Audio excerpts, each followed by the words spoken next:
I want everybody to take advantage, maximize the opportunity that has been given.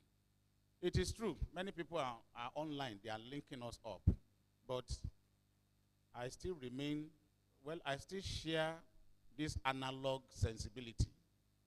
When I see you face to face, when I give you paper, you can talk to me better. You can ask me questions better. I can respond to you better. Here now, I'm not too sure they will be able to answer. I mean, they will be able to raise questions. I'm not too sure. Our people online, of course, they can also they can type. That is depending on the platform we are using. But I tell you, those of you here, you stand the best chance of going home with the very best too of information we are giving to you here today. Wọ́n ní òyìnbó àbí báwo náà ṣe ẹni tó bá sọ òyìnbó nílé àná òun náà ló máa ṣe kí ni o òun náà ló máa fẹnu ara ẹ̀ tú. Àwọn Hausa, that is where they are better. Tí wọ́n bá ti wà ń gádùn ara wọn, wọn kì í sọ fìtìfìtì ìdíwé táwa máa ń ṣe ń sọ yìí. Ó dàbẹ̀ pé àpọ̀jù ìwé ti fẹ́ pa Pọ́ọ̀lù wa ní Southwest, that is, let me just say Southern Nigeria. So this morning, nǹkan tí mo fẹ́ ká ṣe, mo ń dúpẹ́ lọ́wọ́ Ọlọ́run, mo ń dúpẹ́ lọ́wọ́ àwọn ọ̀gá wa NULGE fún orí ọ̀fẹ́ tán fún gbogbo wa láti wà níbí lénìí. Nítorí pé èmi ò ríru eléyìí látijọ́ tí mo ti wà ní NULGE, tí mo ti ń bá wọn ṣe one thing or the other. Ẹ̀yin èèyàn wa náà dẹ̀ sọ pé ẹ̀yin náà ò tí ì ríru ẹ̀ rí, abẹ́ tí rírí àrírí, ẹ bá wa pàtẹ́wọ́ fún àwọn NULGE wa lẹ́ẹ̀kan sí. Bó ti wù kó wá rí, ẹ̀yin náà máa mọ̀ pé ó ṣe tọ́rọ́ ni, ó ṣe kọ́bọ̀ ni, òun ni wọ́n máa ná lórí program yìí. Ẹ rí i pé kò kì í ṣe ọ̀fẹ́, kò kì í ṣe ọ̀fẹ́. Àwọn èèyàn lápè wá láti ta, ó yá ẹ jọ̀ọ́ ẹ máa bọ̀, ẹ wá bá àwọn èèyàn wa sọ̀rọ̀, ẹ wá fún wọn ní ọgbọ́n, ẹ fún wọn ní omi ìmọ̀, ẹ wá fún wọn mu. Ẹ má wá jẹ́ kí owó tí wọ́n ná yẹn, ẹ má jẹ́ ó já sí òfo. Ọ̀nà tí ò dẹ̀ ní fi já sófo, ó ní pé ẹ jẹ́ ká tẹ ìtì wa sílẹ̀ sí gbogbo nǹkan tí àwọn olùkọ́ wa, gbogbo tí wọ́n bá fẹ́ sọ fún wa, ẹ jẹ́ á tẹ ìtì wa sílẹ̀. Ọ̀pọ̀lọpọ̀ wa la wà ń bí, ọ̀pọ̀lọpọ̀ wa la mọ̀ ń ta wá ṣe. Àwọn èèyàn díẹ̀ wọn ò mọ̀ ń ta wá ṣe ní bá a ṣe wà ń bí o. Àwọn èèyàn díẹ̀ ò mọ̀. Òun la fi ní pé òkè irú nǹkan báyìí ẹ jẹ́ á gbé sílẹ̀. Gẹ́gẹ́ bí NULGE president ṣe sọ, bó ṣe rí nìyẹn. Mo kàn pàdé ẹnìkan, ó lóun fẹ́ ṣe báyìí, ó lóun fẹ́ ṣe báyìí. Mo ní kí ni ǹjọ́ o tiẹ̀ mọ̀ kí ni conversion yẹn gangan, kí ló fẹ́ ṣe ń bẹ̀? Ó ní kí ni káwọn wá náà ni. Nígbà tí mo tún máa bí lẹ́lẹ́kejì, kí ló jẹ́ gangan? Ó ní tó bá di àwọn ò lọ láti 14 àwọn ò lọ 15. Mo ló lágbára o. Ṣé bí wọ́n ṣe jẹ́ nìyẹn? Ètò tún wá yà mí lẹ́nu jù ni pé okay, sọ fún mi kí ni tó ní lọ́wọ́ tó fẹ́ fi lọ sí conversion. Ó lòun ní public health. Ń bọ̀ wá lọ public tó ti ní public health, ń bọ̀ ló ń lọ nsìn níbi tó wà nsìn. Ó ní wọn nígbà tá a bá débẹ̀ wọ́n sọ bí tá à ń lọ fún wa. No, I'm giving you gbogbo tí mo ń sọ yìí, mi ò exaggerate o. Àsọdùn kọ́. Ó lè má dàbí ẹni pé ṣé lè ṣe so possible ṣá. Tó tọ́ ni mo ń sọ fún yẹn. In tó ṣẹlẹ̀ nìyẹn. Ó ní wọ́n nígbà wọ́n ní tá a bá ti submit form, nígbà tá a bá débẹ̀ àwọn bọ́ọ̀dù wọ́n máa fi wá síbi tí wọ́n bá yẹ ká lọ. Àwọn bọ́ọ̀dù ní pé ká máa ibi báyìí ló yẹ ká lọ. Mo ní ó dáa o, Ọlọ́run ràn bọ́ọ̀dù lọ́wọ́ ńgbà yẹn o. Wọ́n ò lè fi síbi tí ó bá yẹ kẹ́ ẹ lọ o. Ẹnìkan nìyẹn o, tá a ti rí àmọye ọ̀pọ̀lọpọ̀ wa tá a jókòó ń bí tó jẹ́ pé tí n bá ń bi wá lẹ́yọ kọ̀ọ̀kan kí ni wọ́n ń pè ní conversion. Tí a bá ní pé ká ṣe lẹ́yọ kọ̀ọ̀kan, tá a bá ṣe pre-test lénìí, ká ní a ṣe kíní gẹ́gẹ́ bí wọ́n ṣe máa ń pè normal training form ni, ó yẹ ká ṣe pre-test. Tó ràn wá lọ́wọ́ láti àwọn eléyìí mọ̀, àwọn eléyìí ò mọ̀. A wá fún wa ní excuse me, a wá fún wa picture of irú nǹkan, wàhálà àti gap tá a gbọ́dọ̀ fill ṣùgbọ́n mo believe mo láàárọ̀ yìí pé regardless of the gap bó ti wù kí gap yẹn ó rí kíní tá a wá ṣe lénìí yóò ṣe kíní yóò fíìlì ẹ̀ àbí ò ní fíìlì ẹ̀. ẹ ṣé gan ni o ọlọ́run ó ràn wá lọ́wọ́. mo tún wá sọ mo ní ẹ jẹ́ ká tẹ́tí wa sílẹ̀ o ká lè bá a ṣe kíní ká lè jẹ àǹfààní program yìí. níbi tẹ́mi bá ti lọ tí mo lọ fún training nǹkan kan ni mo máa ń sọ fún wọn bẹ̀. ẹ lè sọ mí gbogbo ohun tá a máa sọ ń bì pé gbogbo ẹ̀ lẹ́yìn ni ó máa yé yín pátá kò possible. ẹ lè sọ fún mi. níbi tí èèyàn bá dẹ̀ ti sọ̀rọ̀ tí ò ti gba èsì nǹkan méjì ló ṣẹlẹ̀ ń bẹ̀ o. one either kó jẹ́ pé àwọn èèyàn wọn ò tiẹ̀ fetí sílẹ̀. two kò tiẹ̀ yé wọn. number three nǹkan mẹ́ta ó ní pé wọn ò ní interest because kò sí bẹ́ẹ̀ ṣe máa fetí sílẹ̀ fún nǹkan kan tá a máa gún fún bíi wákàtí kan tá a máa bá yín sọ̀rọ̀ tí ẹ ní níbìkan tẹ́ ẹ máa fẹ́ sọ pé ẹ jọ̀ọ́ ẹ bá wa tanná sí kínní ẹ tàn mọ́lẹ̀ sí fún wa. àwa ò wá síbí ká jẹ́ rédíò tó ń sọ̀rọ̀ tí ò ní gbèsè o. ẹnìkan sọ mi pé rédíò náà ti ń gbèsè ńsìn mo rò pé bẹ́ẹ̀ ni torí fóònù program náà ti wà so ẹ bá wa fi ẹ jọ̀ọ́ à ń rọ̀ wá ní ẹ fetí sílẹ̀ lágbára lọ́wọ́ ọlọ́run tí a fi kíní yìí sùn ọlọ́run ó gbà fún wa o ibi tẹ́yìn náà ń fojú sùn bẹ́ẹ̀ ń lọ èṣù ní dín lọ́nà o ọlọ́run á gbà fún yín o lórúkọ Jésù ẹ ṣé God bless. Thank you so much, sir. We appreciate you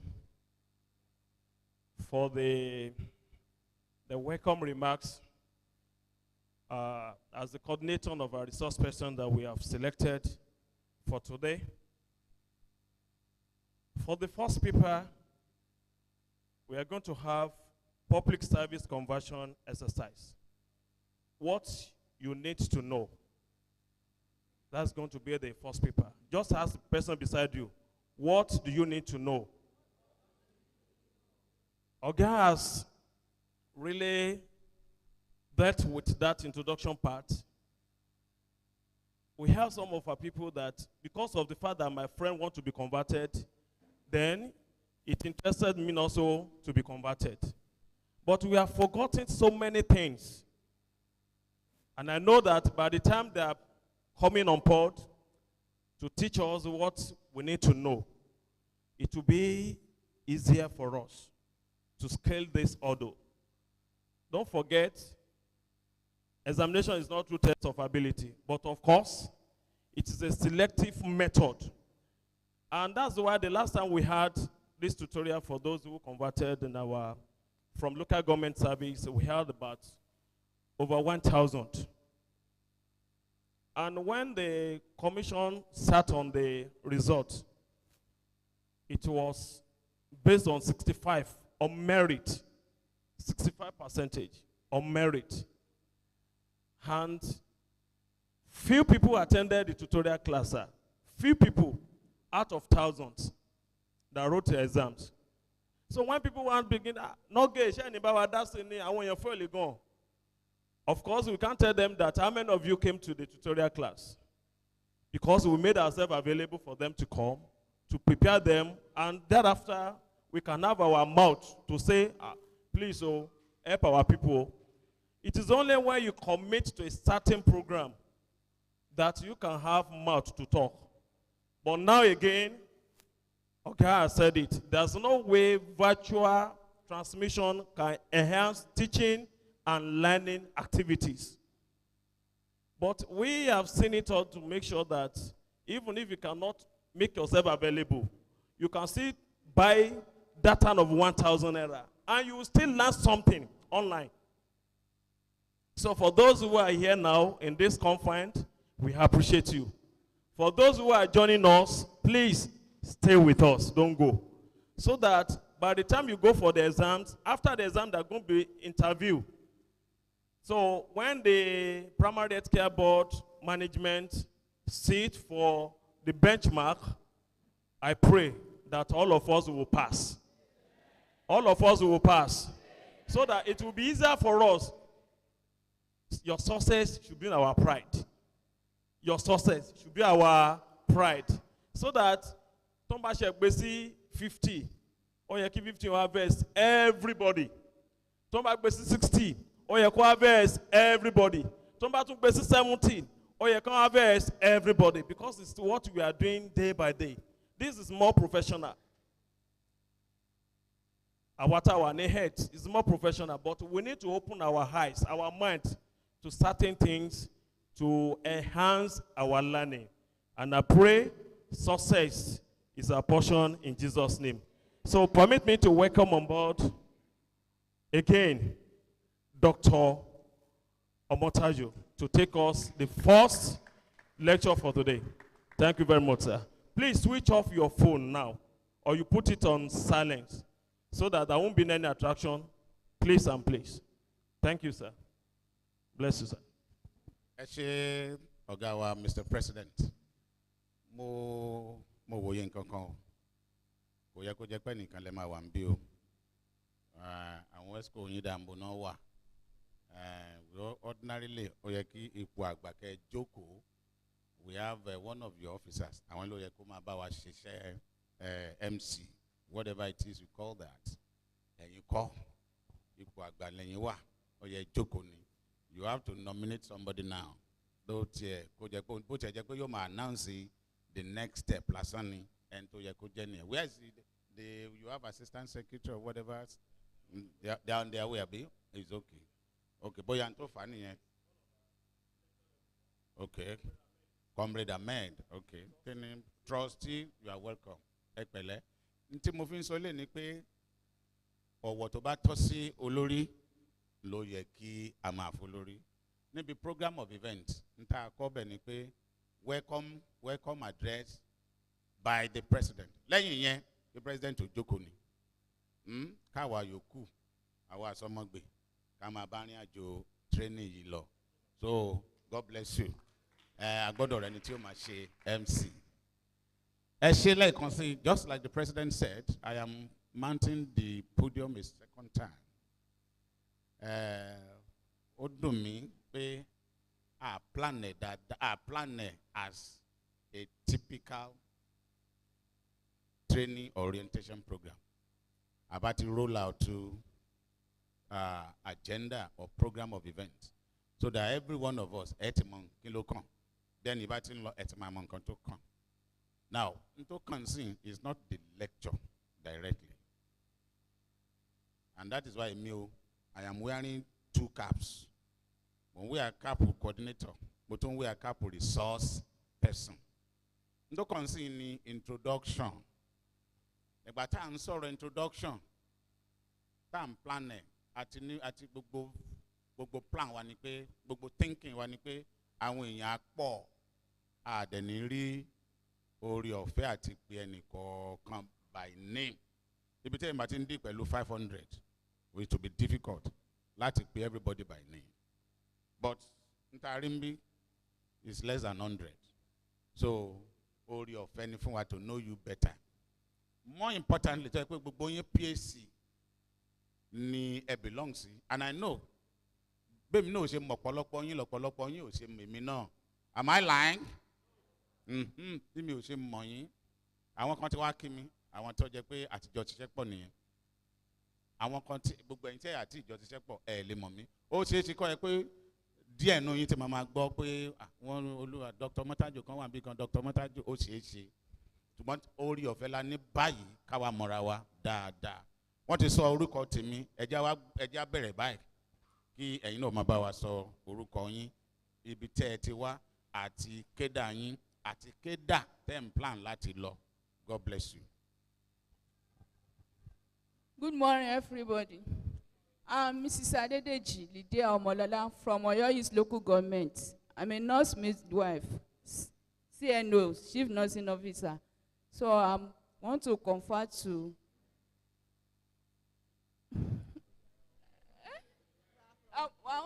nursing superintendent to nursing officer. Thanks.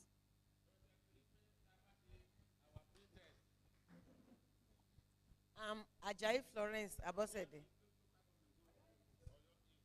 Asiba Local Government, Chief Nursing Officer. I want to do conversion to level 15. Good morning, everyone.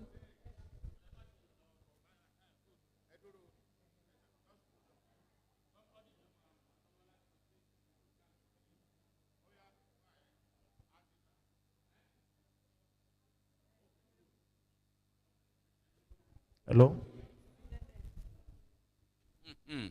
Atiba, kí lorúkọ yín? Ajayi Florence is converting to level. I'm converting from nursing superintendent to nursing officer. Ẹ bá pàtẹ́wọ́ fún wọn o.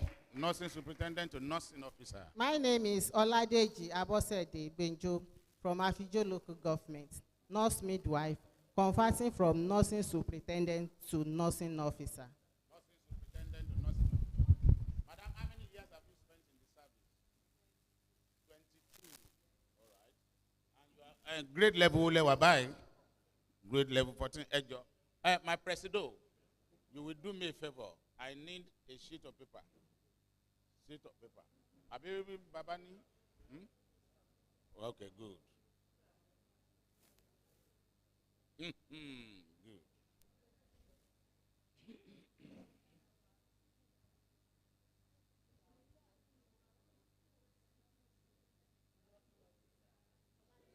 Oladeji.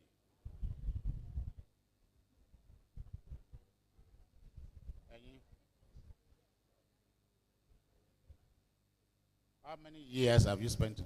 21 years. 12. Grade level 12. I'm Adeogun Feyikemi, Lagelu Local Government, from community development to pharmacy technician. Community development to pharmacy technician. Yeah, 16 years in service. Mumbo clerical officer to wealth. Medical record. Medical record technician. Technician.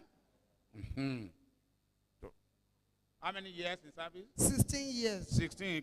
Grade Level 12. 12. All right. My name is Samoyemi Nidi Adeto, Afijo Local Government. Health assistant converting to health technician. Level 8. From Lagelu Local Government, from senior health assistant to community health extensions worker. 16 years. Grade level 6. 6. Grade level 6. From senior nursing senior health assistant to 2, abi? Is it J2 or which 2? Senior 2. Good morning, How everyone. many years? 16. All right. Good morning, everyone. You are welcome. I'm Ibrahim Badmos Olaiton from Monara Local Government. I'm science laboratory technologist. I'm converting to medical laboratory science, grade level 12. Science laboratory technology Just to medical laboratory science. medical laboratory science. 16 years in service. Yeah. Your grade level? Grade level 12. Grade level 12. 16 years in Oh, service. thank you. I, Olayiwola Omolaraje, from Oluyole Local Government, health assistant level 6 to health assistant to health technician. Health assistant To health technician. health technician. Yes, sir. How many years let you know? 16. Eh? 16. 16, grade level 6. Eh? Ẹ máa gbé kíní ìsẹ́nu kò dẹ́rù bàyàn. Owolabi Oluyemi is my name, from Oluyole Local Government, from junior 2 to senior 2, grade level 08. Junior 2 to senior 2. Good morning, everyone. How many years in service?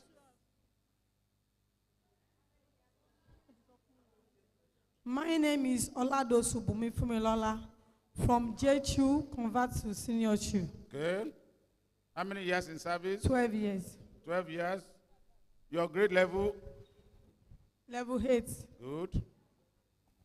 My name is Bello Idayat Olayinka from Oluyole Local Government. I'm converting from junior community health extension worker to senior community health extension Good. work. From J2 to senior 2, Abi? Yes, sir. Oh, yeah. How many years in service? 12 years in service. 12 years. Grade level 08. Good. Oh, yeah. Good morning, everyone. I'm Mrs. Oladimeji Ainoshe Rifat, from Principal Health Assistant to Medical Record Technician. Principal Health Assistant. To Medical Record Technician. Medical Record Technician. How many years in service? 15 years. 16. 15. 15. Okay. Grade level? 7. 7. Good morning, everyone. I'm Good Mr. morning. Ajibade Olukem Faramade from the Northwest Local Government. From Principal Health Assistant to Medical Record Technician. Principal Health Assistant to Medical Record Technician. I'm GLO 7. GLO 7. How many years in 16 service? years in service. 16. 16. Yes. Good morning, everyone. You are welcome. I'm Ojedino Dorcas, a registered nurse midwife. I'm converting from chief nursing superintendent to nursing officer. How many years in service? I've used 24 years. 24. Good morning, everyone. I'm Mrs. Joseph Agnes Ayodele from Ibarakwa East, from CHU to CHO. How many years in service? 28 years. 28. Your current grade level? Grade level 14. All right. Good morning, everybody. I'm Mrs. Popola Adebisi Taiwo from Ibadan Northwest Local Government. From Community Health Extension Workers to Community Health Officer. 29 years in service. 29 years. Grade level? Grade level 14. Good morning, everyone. I'm a Mrs. Fadipe Kafayat Omolara from Onara Local Government. Senior Health Assistant to Technician. Senior Health Assistant to Technician. 16 years in service. Grade level 8. 16 years. Good morning, everybody. My name is Mr. Rabiu Sikiru Atanda from Ibadan Northwest Local Government. Chief Health Assistant, grade level 8 to Health Technician, 28 years in service. Good morning, everybody. My name is Odegbonro Idowu Elijah, Oluyole Local Government. I'm converting from Chief Health Assistant to Health Technician, grade level 08, 28 years in service. Good morning, everybody. I'm Hamid Jelilat Bolanle, Executive Officer to Health Educator, grade level 13, 16 years in service. Executive Officer to Health Educator. Abi? How many years in service? 16. What's your grade level? 13. Good morning, everybody. I'm Mrs. Ibelo Fatima Adelola from Oluyole Local Government, Chief Health Assistant to Health Technician, grade level 8. Chief Health Assistant to Health Technician, grade level 8. How many years in service? 30 years in service. 30 years. Good morning, everybody. I'm Mrs. Okeru Tolubosede from Ibadan North, Health Assistant to Health Technician, grade level 8, 25 years in service. 25 years. Good morning, everybody. My name is Ogundeji Modinat Romoke from Bada Southeast Local Government, Chief Clerical Officer, level 7 to Medical Record Assistant. 22 years in service. Medical Record Assistant. Ben, technician. Chief Clerical. Chief Clerical Officer, level 7 from admin to Medical Record Assistant. To medical record. Only Medical Record Assistant. Abi? So, where did you graduate? Ilesha, School of Technology, Ilesha. Okay, okay. How many years in service? 22 years. 22 years. Yes, sir. And your grade level? 7. Okay.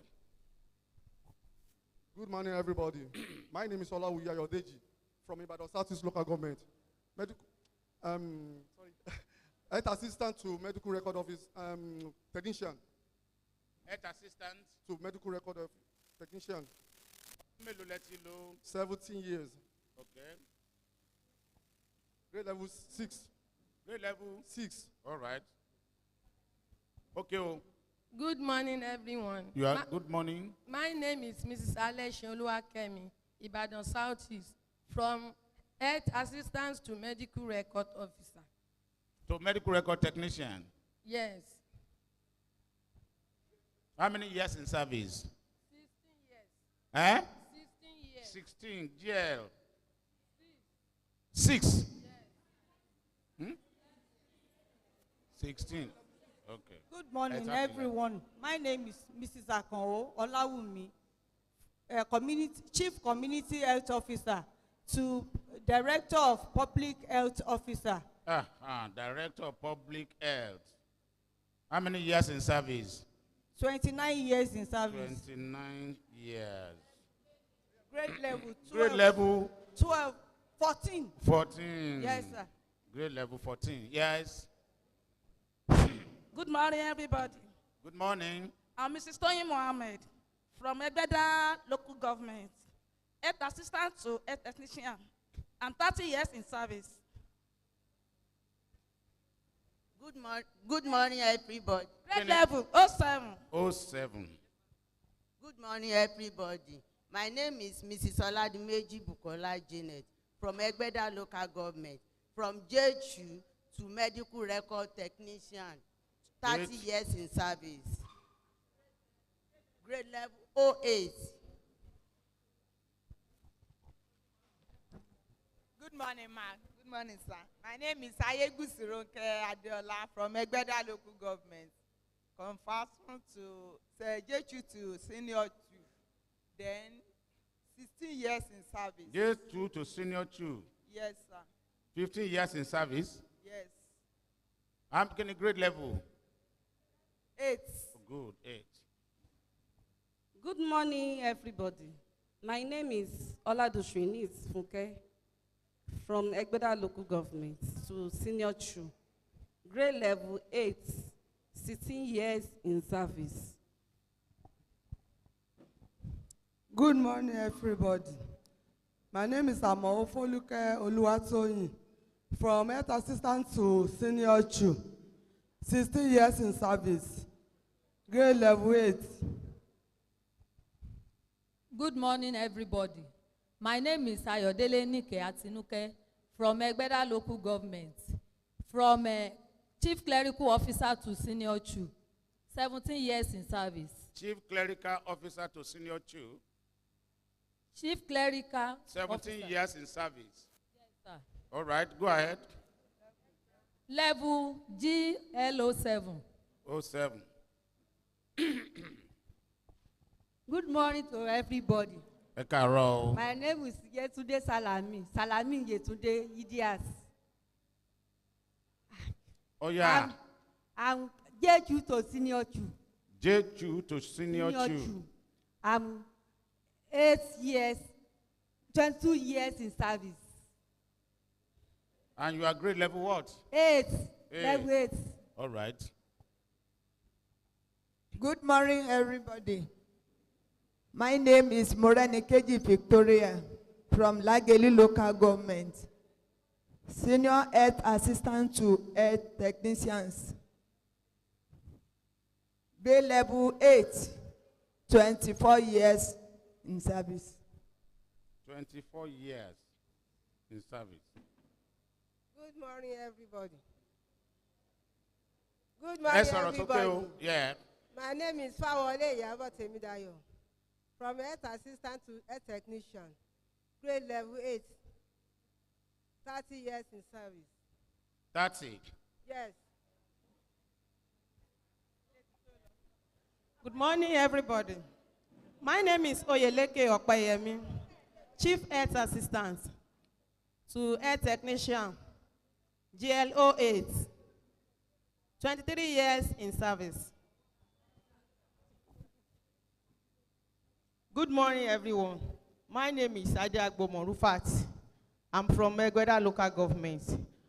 I'm from senior health assistant to medical lab technician, 16 years in service. Level 7. Level 7. Good morning, everybody. My Good name morning. is Abonde Jolo Afunke, from CCO, Chief Clerical Officer to Chu.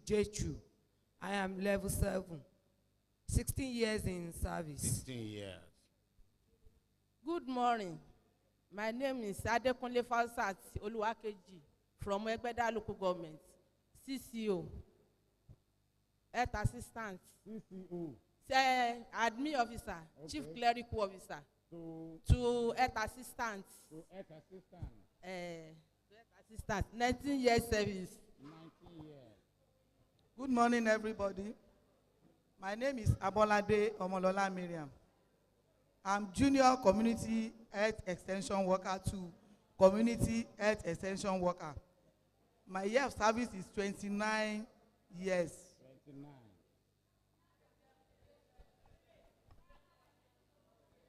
Good morning. My name is Comrade Adebagbo Abiodun from the Baragba Central Local Government, from Community Development Officer to Health Educator, GL 10.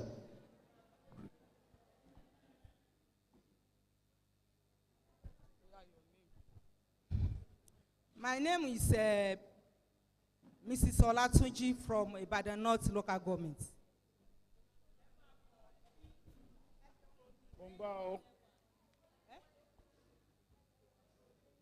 Good morning, sir. My name is Odedare Susan Bolanle. I'm from Ibadan North Local Government.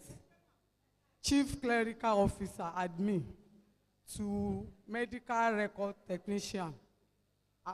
I've spent 20 years in service. Grade level. Grade level. Level 7. All right. Good morning, everyone. I'm Fashoro Mubola Joinda Mola from Ibadan North local government, from CCO finance to health record technician. Egbe kini yẹn agbo from CCO to what? To health record technician. Health record. Yes, sir. 16 years in service. Level 7. Good morning, everyone. My name is Adeshina Folashade Funke, Ibadan North local government, from health assistant to medical record technician, GLO 5. GLO 5. Yes, okay. Good morning, House. My name is Ajayi Olufunke Elizabeth, Ibadan Northeast Local Government, Health Record Technician, grade level 7. Níbo lẹ ń lọ? Where are you going? I'm going to grade level 7 from Health Record Technician grade level 6 to level 7.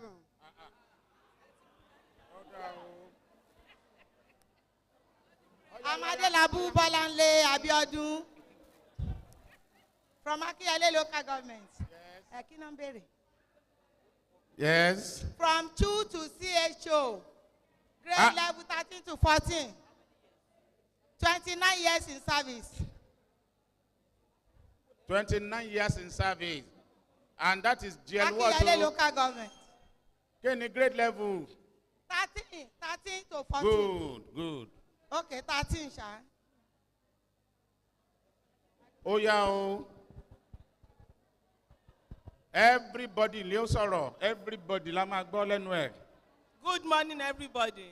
My name is Sonny Fausat Adelayo, Ibadan North local government, from Chief Health Assistant to Health Record Technician, level 8, 27 years in service.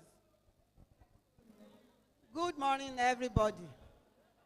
My name is Binuyo Elizabeth Mojisola, Lagelu local government, from junior 2 to senior 2, grade level 8. Good morning, house. My name is Oladeji Olufunke, Lagelu Local Government. Health Assistant to Health Information Management. 20 years in service, grade level 8. Good morning, everybody. Good morning. My name is Taiwo Amina Tajani from Oluyole Local Government. Chief Health Assistant to Community Health Worker, 30 years in service. Good morning, everyone. My name is And to sọ̀rọ̀ tán, grade level 08. Good morning, everyone. My name is Ms. Taiwo Kazim Kafilat from Oluyole Local Government, Health Assistant to Health Technician, 15 years in service. And so, grade level 8. Good morning, ma. My name is Kudasola from Ibadan. Ẹgbẹ́sẹ̀nu ká lè gbọ́ From yín. Ibadan South East. Jesu to senior shoe. J2 to senior 2. 30 years in service. Ó yá o. Good morning, everybody. Good My morning. name is Adedeji Ruth Adeola from Lagelu Local Government.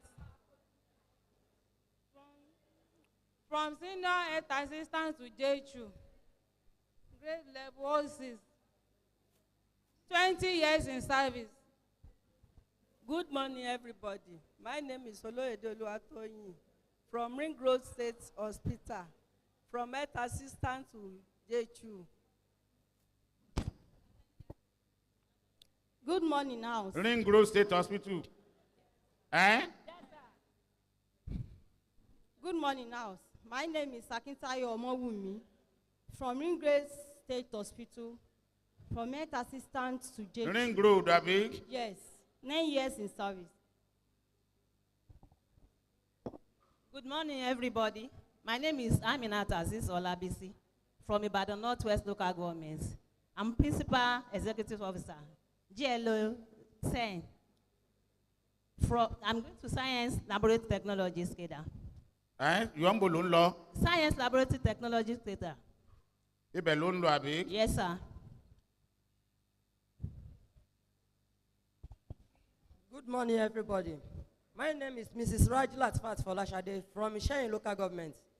From Chief Clerical Officer to Medical Record Technician, 16 years in service, level 7. 16 years. Yes. My name is Olujimi. Sáwọn èèyàn wá láti ìdó ni. My name is Olujimi Olubisi Root.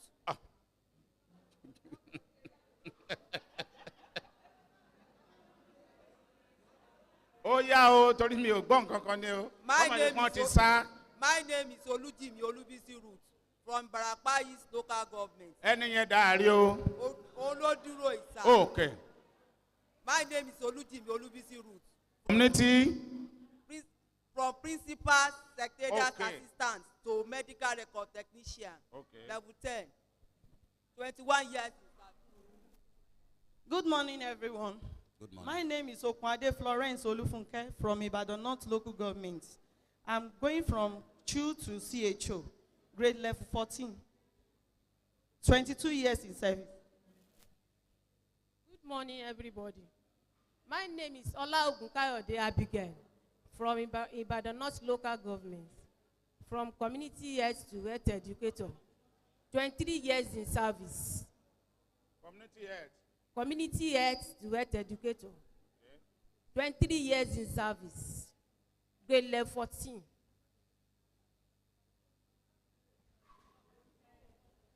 Good morning, everybody.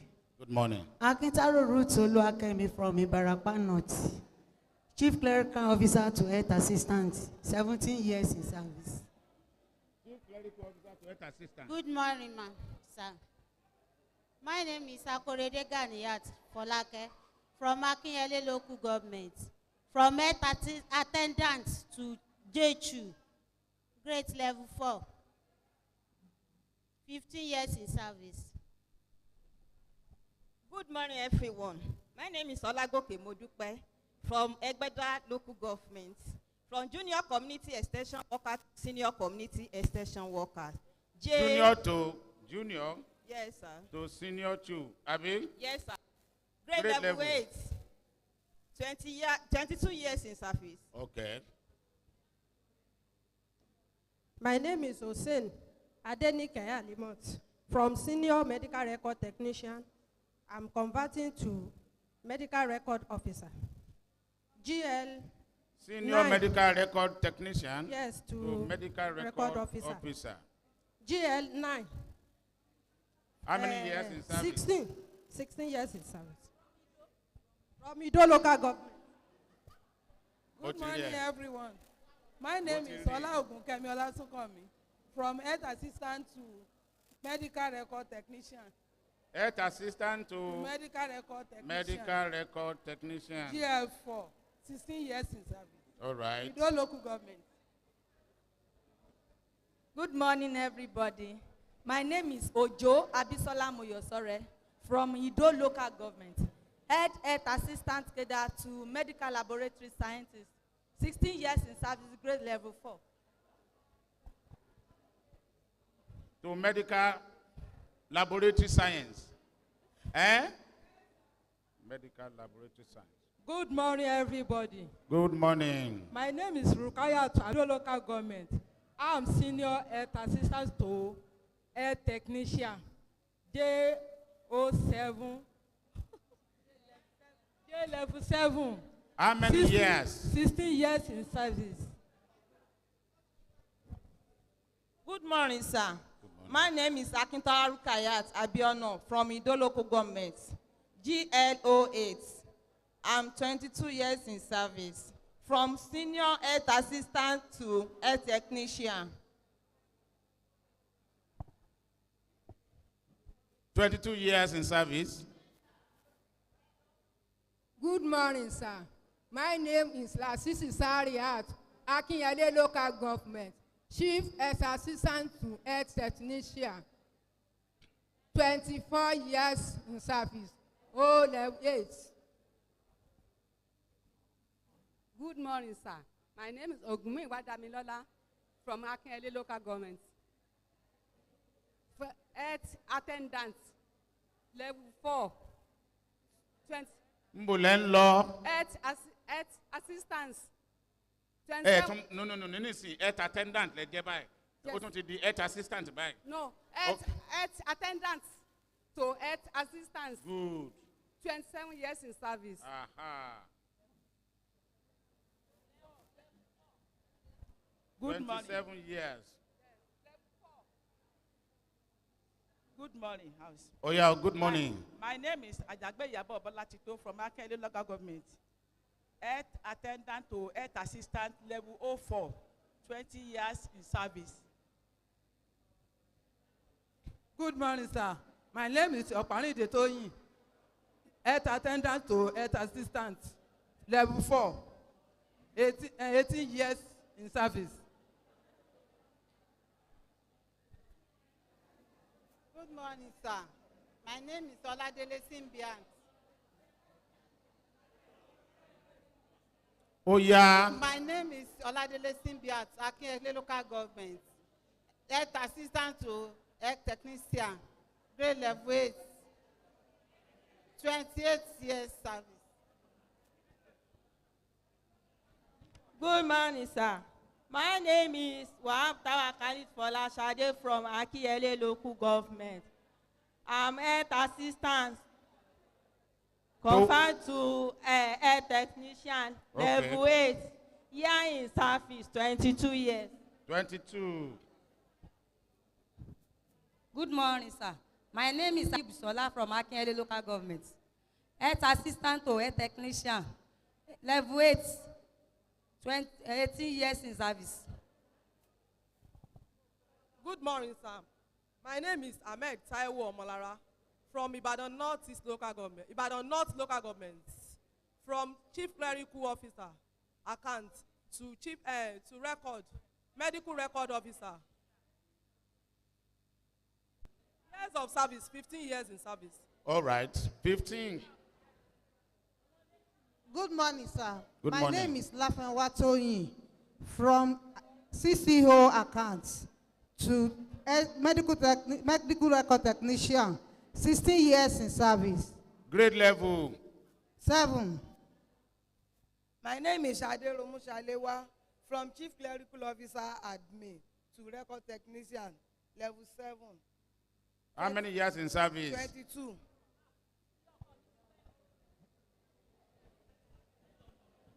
Good morning, sir. My name is Aziz Yabo from Akinyele Local Government, Chief Clerical Officer Account to Medical Record Technician. 16 years. Good morning, sir. Ibrahim Hafiz, Akinyele Local Government, from CHU to CHO, 15 years in service. Grade level 12. Good morning, everybody. My name is Badmus Layu from Ibadan Southwest Local Government, from JHU to CHU, 29 years in service, grade level 8. Good morning, everybody. My name is Ladoke Yabo Lajumoke from Ibadan Southwest Local Government, grade level 12, from senior CHU to CHO. Good morning, everybody. My name is Oyedele Esther Toyosi, Principal Executive Officer, Account to Health Record Technician, 22 years in service, GLO 13.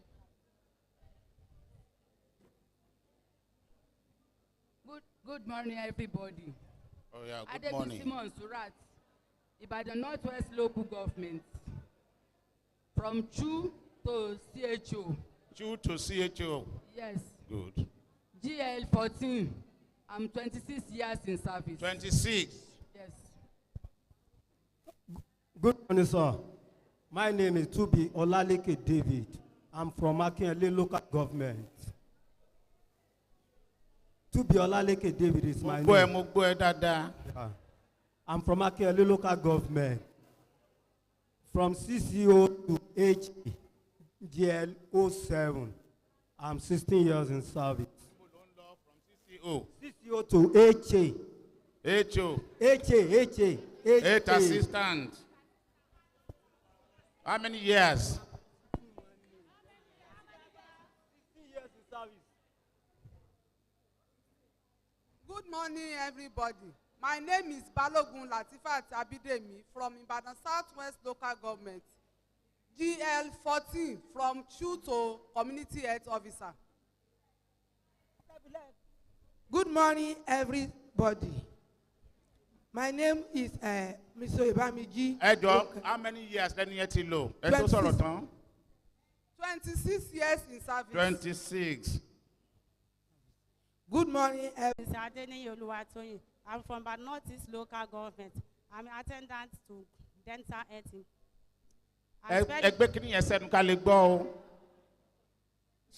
I am what? Okay, I'm health attendant to go to the dental health. Dental health? Yes. Somebody should be able to volunteer and tell me what exactly ni wọ́n pè ní advantage. Ṣé ẹ fẹ́ sọ? Okay. Ìgbà tán sọ fún wa, wọ́n ní pé tá a bá ṣe conversion, wọ́n dá level kan padà fún wa. So tó bá ti dá level yẹn padà, at least a máa lè dé 17, level 17. Irú level wo náà fẹ́ dá padà? Ṣé wọ́n gba level kan lọ́wọ́ yín tẹ́lẹ̀ ni? So that lè yé wa dáadáa. Ṣé wọ́n gba level kan? No. Wọ́n rọ́ọ̀bù yín level kan tẹ́lẹ̀. No, sir. So ẹ jẹ́ a gbọ́. From level 14, tó bá yẹ level 14 to level 13, wọ́n padà sí. So nínú yín fi wá dùn pé wọ́n gba level kan lọ́wọ́ yín yẹn ló múnú yín dùn. No. At least tó bá ti ń ṣe promotion, èèyàn lè dé 17. Okay, nbi tó yí ẹ̀yin mọ̀ nìyẹn. Tá a bá tún lẹ́lòmíì wẹ̀ nìkan ti somebody has bailed the cat now. Tá a tún lẹ́nìkan tó náà fẹ́ sọ nǹkan kan pé àníṣe nǹkan tí wọ́n ní mo máa benefit rẹ̀ tí n bá ṣe conversion. Nǹkan tán ló máa jẹ́ kí wọ́n máa ń pè é èrè mi, yes, èrè conversion fún mi. n tí wọ́n péré ṣe fẹ́ dá sí ẹ try ṣe ti rí sí àwọn èèyàn wọ́n wá fún conversion wọn náà fẹ́ try ni o so he's just trying ẹgbẹgbẹgbẹ á rí ẹ máa rí mi.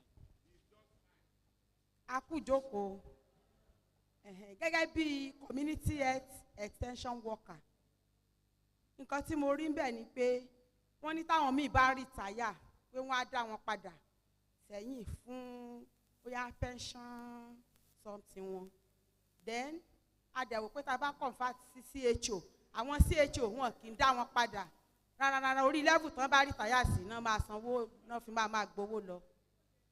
wọ́n ní téèyàn bá rìtáyà wọ́n dá yàn padà wọ́n dá yàn padà ok nínú pension yẹn ò ní bọ́ sí dáadáa. nǹkan tẹ́mi mọ̀ pé tó jẹ́ advantages ni pé you will be able to get to the picnic of your career one picnic like 17 then second one if you want to be a director you have the opportunity of doing that if you are convert to the right level èyàn ó dẹ̀ lè dé picnic career rẹ̀ ok tá a bá tún rẹ́ nìkan kó tó di pé I step forward ẹ̀yin tẹ́ ẹ wà ń bí ẹ sọ̀rọ̀ àfijó inú mi dẹ̀ dùn gbà mò ń gbọ́ àfijó kájọlà Ọ̀yọ́ Àtìbà nígbà inú mi dùn pé these are people tí wọ́n ti dé kémi gan tó dé ó ti mí pé kíní yìí ó jẹ wọ́n lógún gan ni o ó yẹ kẹ́ ẹ lè sọ nǹkan tá ẹ ń lẹ̀ máa gain kó tó di pa lọ sí ojú àgbà mi gbogbo kíni ló máa wá jẹ́ kẹ́ ẹ mọ̀ bóyá ń tán sọ fún yín bóyá òótọ́ ni tàbí irọ́ bóyá parọ́ fún yín tàbí wọ́n sọ tòótọ́ bóyá bí lọ́pọ̀lọpọ̀ yín ò ti sọ pé mo sọ́rí ibi tí kíní yìí mo sọ́rí o yàmíyà sítánì tàbí straight mo ń torí bọ̀ ibi lọ ó ṣeé ṣe kó jẹ́ pé ibi ni some of you ti sọ let him make up mind yín nínú àwọn answers nísìnyí tá a gbà pé kí ni ọlọ́wọ́ máa jẹ́ advantage ntẹ́ benefit àwọn èèyàn bíi méjì mẹ́ta ti dá wa lóhùn ẹnìkan ni wọ́n ní wọ́n dá level wa padà gbọ́dọ̀ béèrè pé kí náà ń pè ní level ṣé wọ́n jí level ni wọn ò lè fún aláǹsà dáadáa pé a lè dé 17 àwọn kan ní pé wọ́n ò ní tá bá ti ní pension wọ́n dá wa padà then pension wa ò ní ṣe nǹkan kan good ẹnìkan ó ní a lè dé picnic á dẹ̀ di director okay now nínú gbogbo àwọn introduction tá a ṣe kí n tó lọ mo fẹ́ béèrè kí n tó lọ nú pépà mi.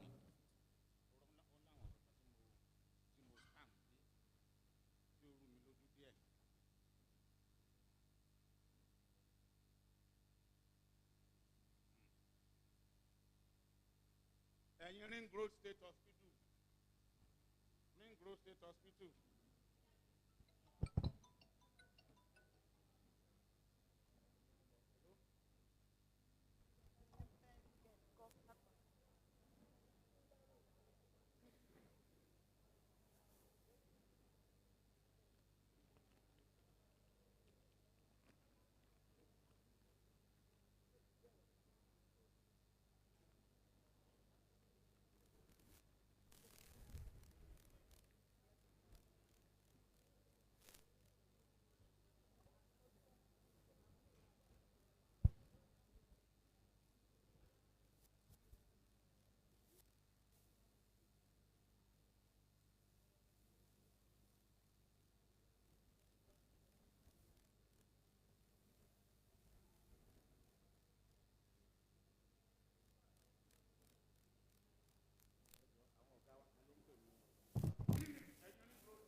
ẹ̀yin méjì tẹ́ wá láti Ring Road State Hospital I want you to stand up àbọ̀ntì lọ ní wọ́n lọ ìsara wọn àwọn méjèèjì at the same time ẹ̀yin ẹ̀fọ́ ni o ok wọ́n lọ jẹun is okay now ẹ jẹ́ kí ká wá bẹ̀rẹ̀ ìrìn àjò wa nígbà tá a bá bẹ̀rẹ̀ sí ní sọ ìbéèrè àjáde àwọn àfikún kọ̀ọ̀kan gbogbo àwọn nǹkan tí tá a kọ́ lẹ̀ ń bí a wà lò wọ́n láti fi ṣe tó ń pè ní illustration, láti fi cite examples and help us the more lórí nǹkan tí àwa ṣe ń bí àti èròǹgbà gbogbo wa fún this conversion, forthcoming conversion exercise. The title of the paper, I'm ready to.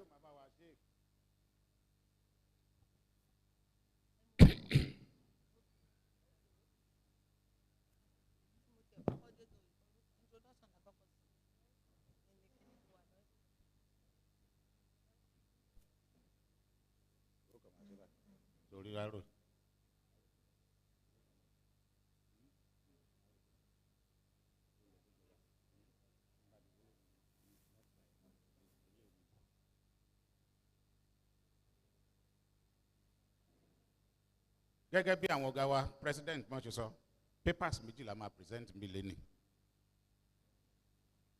Àkọ́kọ́ ẹ̀ òun láti rí title ni Public Service Conversion Exercise, what you need to know. Very simple title ni, very simple. Fúnlé any complex title. Ẹ̀yin tẹ́ ẹ fẹ́ ṣe conversion, kí ló yẹ kẹ́ ẹ mọ̀? Kẹ́ ẹ tó débi ṣe ẹ mọ̀?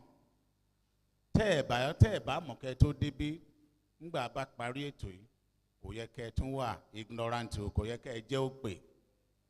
I think I am right. Title paper yẹn nìyẹn. Next slide. Kí ni à ń pè ní conversion? Wọ́n ní what is conversion? Bẹ́ẹ̀ bá lọ wo dictionary, gbogbo nǹkan ń pè ní conversion, wọ́n kọ́ bẹ́ẹ̀. Wọ́n ní conversion ni pé process of converting. Process of converting.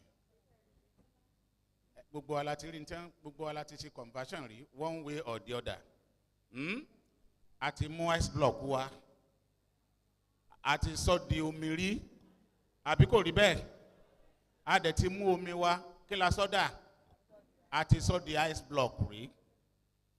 That is a process of conversion. Nǹkan mi nìyẹn, à ń pa nǹkan dà. À ń mú nǹkan from one level to the other. From one form to the other. Àwọn olóyìnbó ni mò ń sọ yẹn o. Tàwọn olóyìnbó ni mo fi ń define rẹ̀ báyẹn. But nínú iṣẹ́ ìjọba, kí ni wọ́n ń pè ní conversion nínú iṣẹ́ ìjọba? Òun lẹ ti rí yẹn o.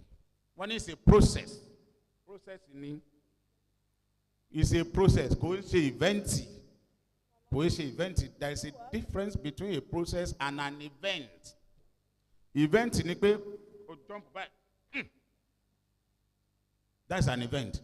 A process ni pé o ń gbé ẹsẹ̀ one by one. That's a process. That's a process. So it's a process of moving an officer, usually in government service or employment, from a junior, sub-professional, to a senior or professional cadre. Conversion here.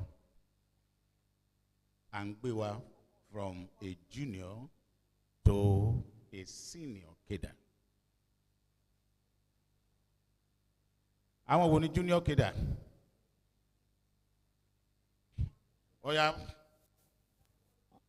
Level 1 to 6. Good. Grade level less of me.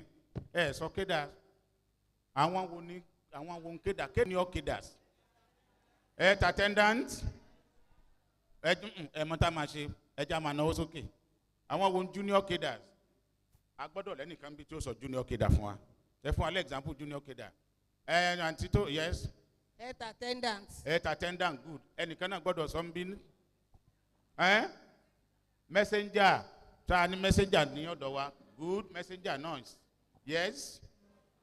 Driver. Good. Oye ka le ri si won po. Clerical assistant. Junior 2. Mo ń gbọ́ o, wọ́n pọ̀. We have many of them, tankpeni junior cadres.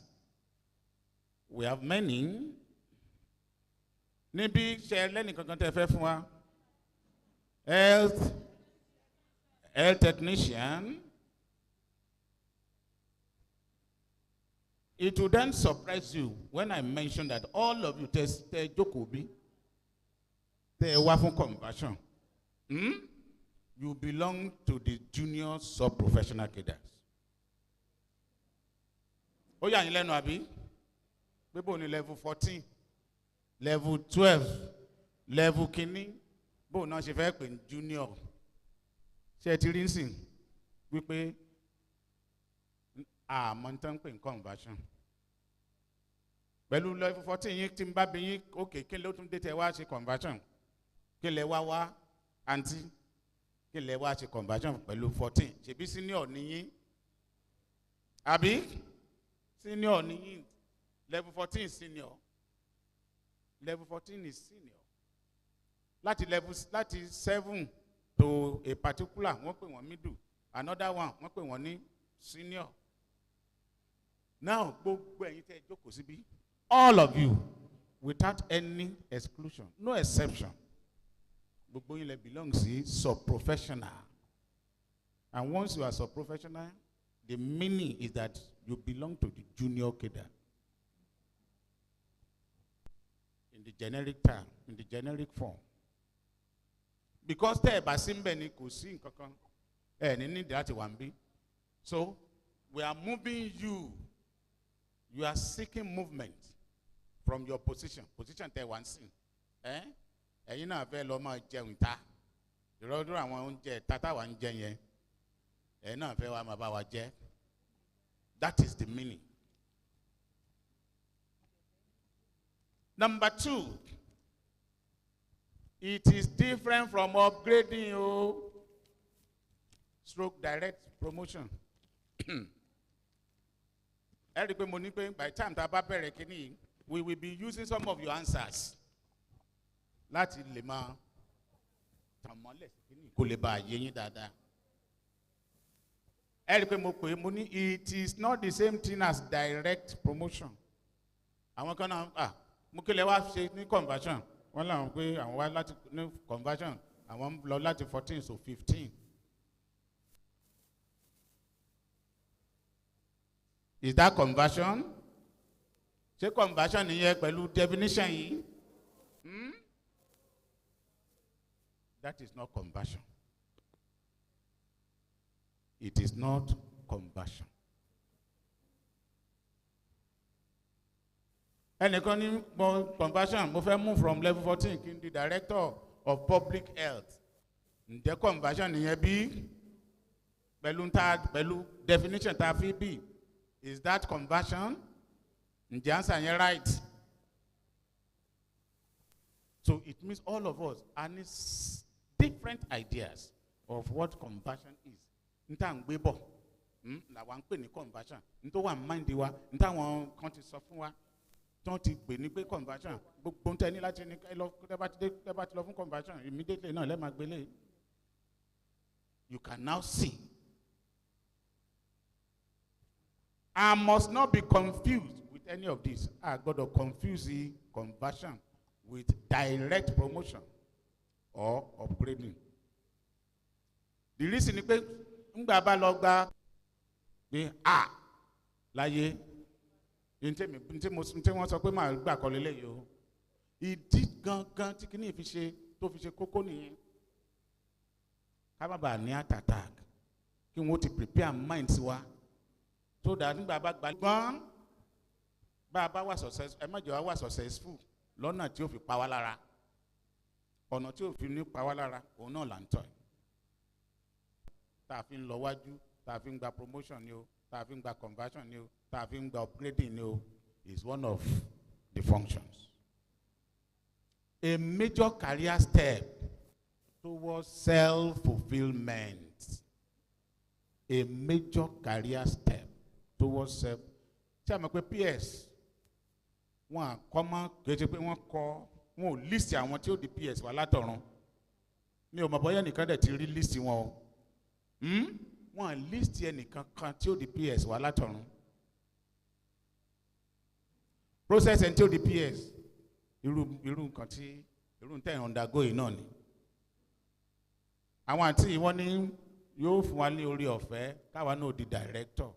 Director is not the highest, it's not kì í ṣe peak ní service, it's not the peak. PS only peak career position yẹn only PS. Anybody to get converted into officer cadre gbogbo wọn ló lè di PS. And so the meaning ni pé gbogbo wa la kíní conversion fún wa lórí ọ̀fẹ́ láti di anything tọ́lọ́mbá ní ká dà ní service.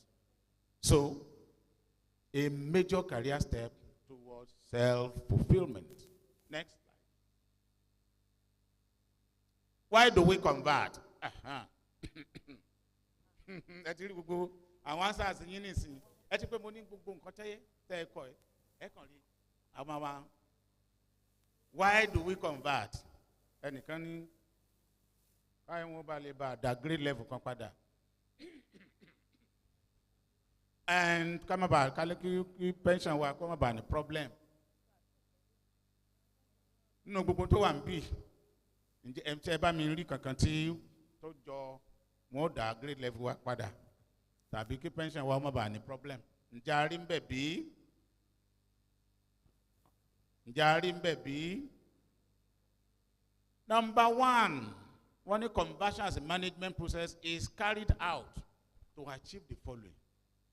Nta tí a bá wà converted, àwọn nǹkan benefit wà ń bẹ̀ lélẹ̀ fún wa. Stagnation. Bẹ́ẹ̀ni ó tiẹ̀ máa dó sójú kan. Ojú kan ni mo wà 15 years, 14 years, kíní kankan. Ó kọ́ remove stagnation. And mo ṣe ń béèrè lọ́wọ́ àwọn èèyàn pé how long ni gbogbo wa ti spend? Àwọn tó ti spend the 23 and the rest of them ní service. Wọ́n mọ̀ pé there was a time tí wọ́n tí nǹkan kan tó ń pè ní IAP award. Mo mọ̀ pé despite partilẹ́ni tó ti lo 29 bí tó ti lo 30 nù wá ń bí wọn ò ní IAP award yóò ní mínú wọn ò tiẹ̀ ní mọ́tọ́.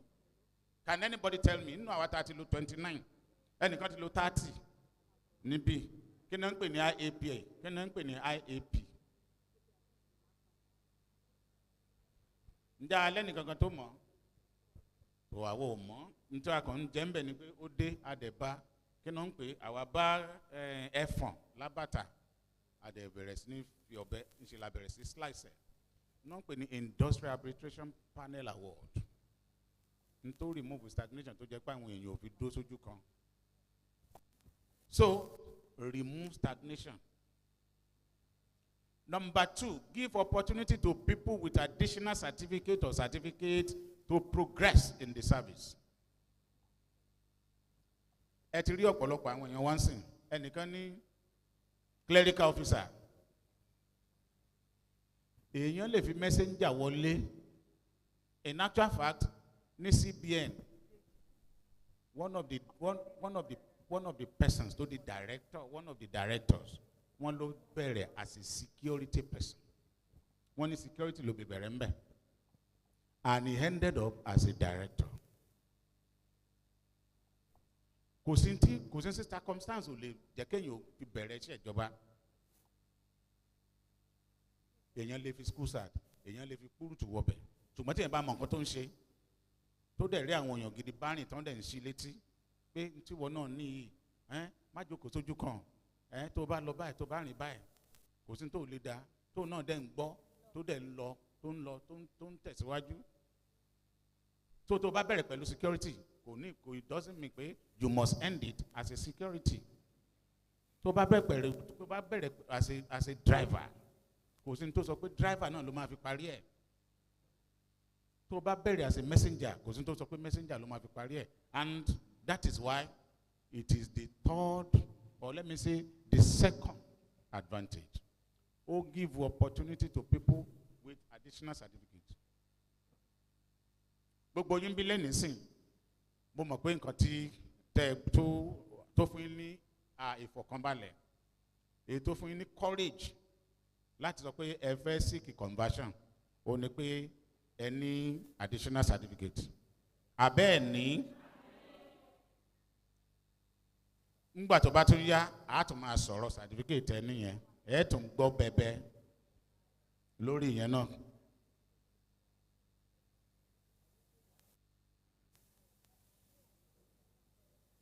Motivate staff to higher productivity. Ṣé system tó bá tàn jẹ́ pé ojú kan ló ní kẹ́ ẹ wà ṣé inú yín ó dùn?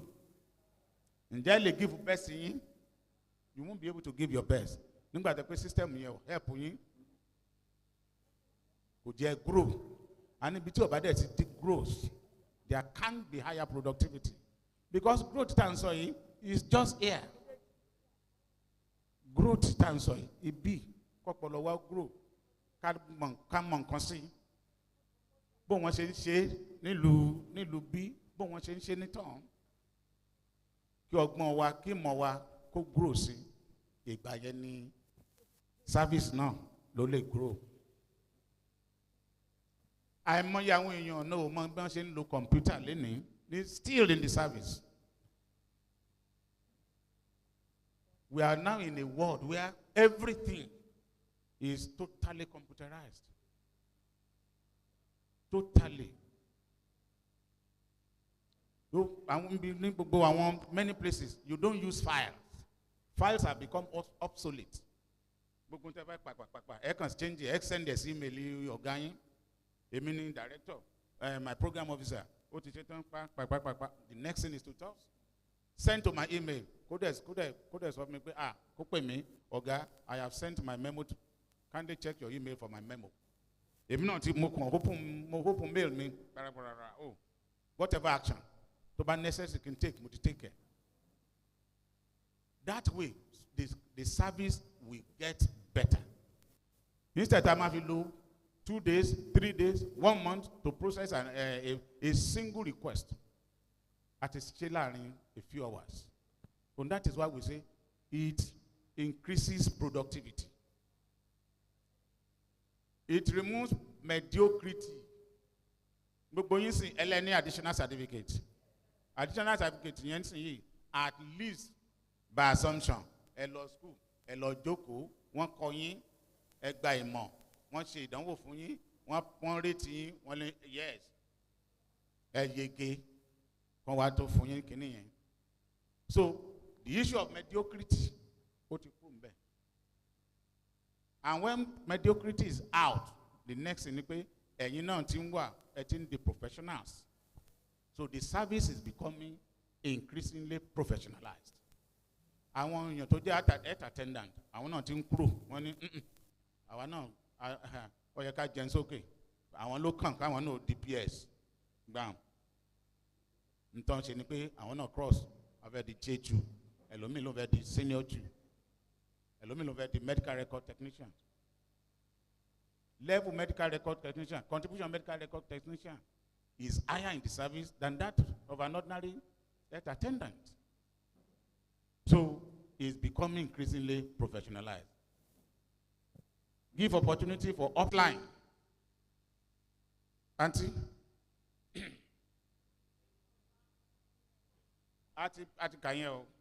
The next one. Obtained, you must have obtained the requisite qualifications.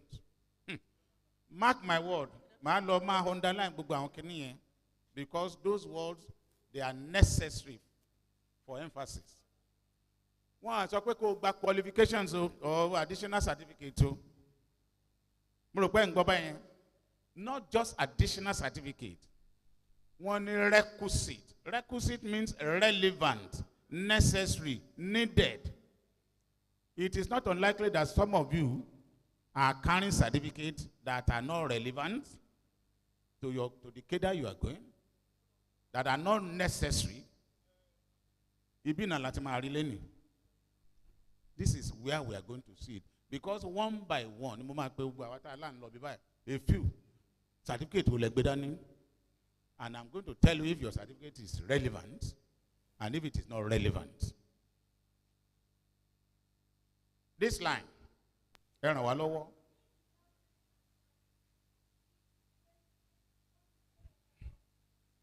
being without any adverse report, e.g., query,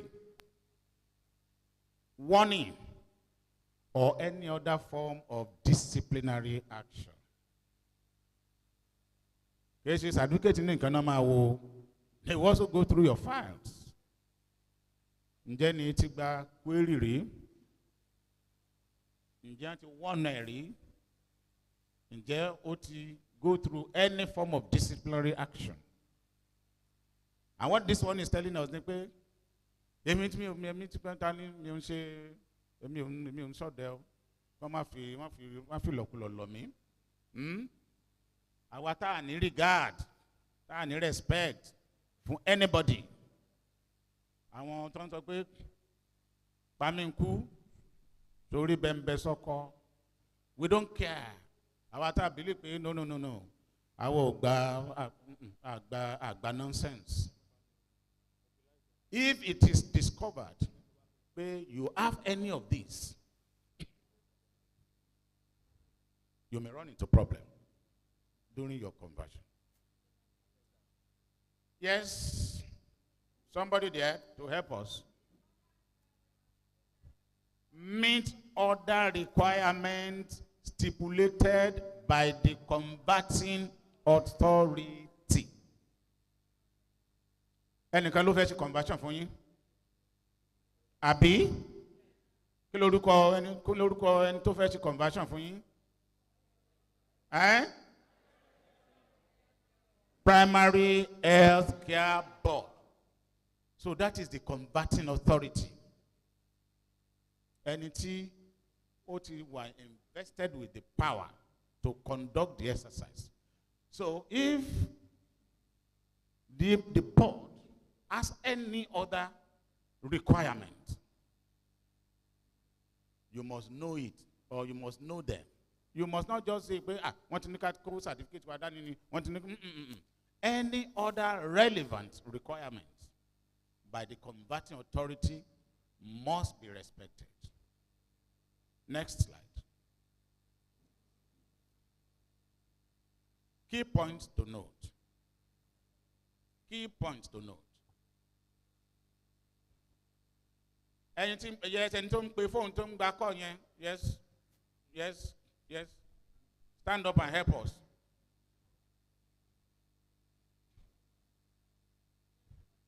Read point number 1. Possession of additional certificate does not confer the right of conversion. Some certificates are outrightly useless. Possession of additional certificate or certificate does not confer the right of conversion. Mama explain bokini fún yín. Yes, mo ti gba certificate. Mo ti gba additional certificate. Wọ́n ma convert me. Because by the time they compile your request, tí wọ́n gbogbo request tẹ́ bá ti form tẹ́ bá submit, wọ́n wá open matrix, wọ́n wá slot gbogbo details sí. Wọ́n kọ bẹ̀ báyìí, orúkọ yín rè, local government yín rè, grade level yín rè, yí àtẹ̀wọ̀ṣẹ́ rè, present kìdá yín rè, ibi tẹ́ lẹ́ń lọ rè, certificate tẹ́ gbé lẹ́rè. Wọ́n wá fi remark, there is a column tó ń pè ní remark. Ibi remark yẹn, ìdárẹ́ tó lè sọ tí wọ́n máa ń kọ bẹ́ẹ̀. Nǹkan méjì ni. Good. Wọ́n wá kọ síbẹ̀, qualified or not. Qualified or not qualified. Now, we are going to take more time here. Because we might pay a few of us. Or let me just clearly kí n bẹ̀rẹ̀ sí ní kí n ràn wá lọ́wọ́.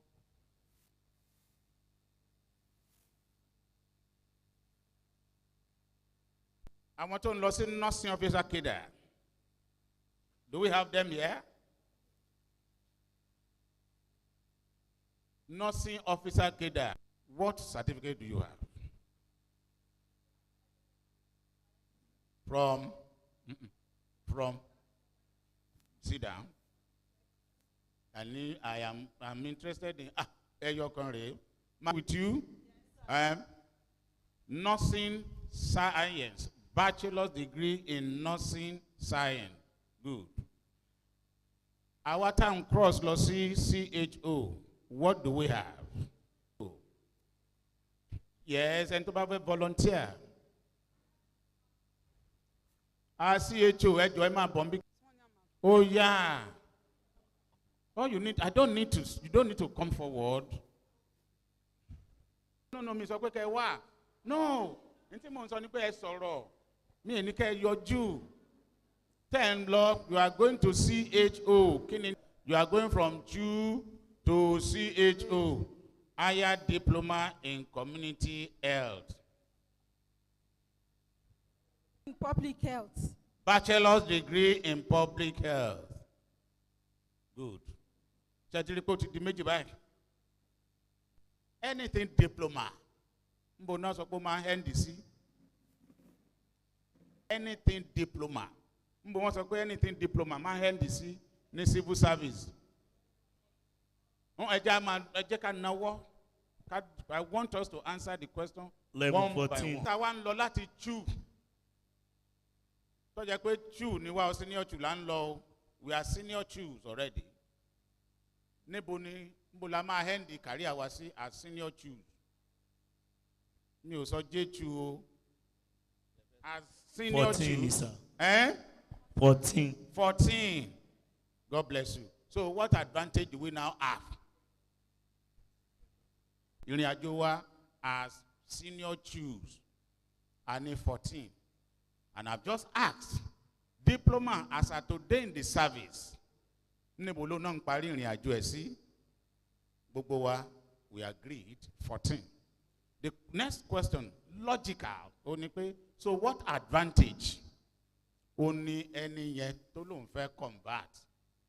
What benefits learning yen lowest? Provided that person have additional qualification. Provided the person have additional qualification. You are talking about provided. So provided. Okay. We are not talking of what he will have tomorrow, or he or she will have tomorrow. We are talking of any continue low sin to first logic conversion, time exam and Saturday. Any only diploma. Pẹ̀lú degree ló ní lọ́wọ́. Pẹ̀lú degree ó ní lọ́wọ́.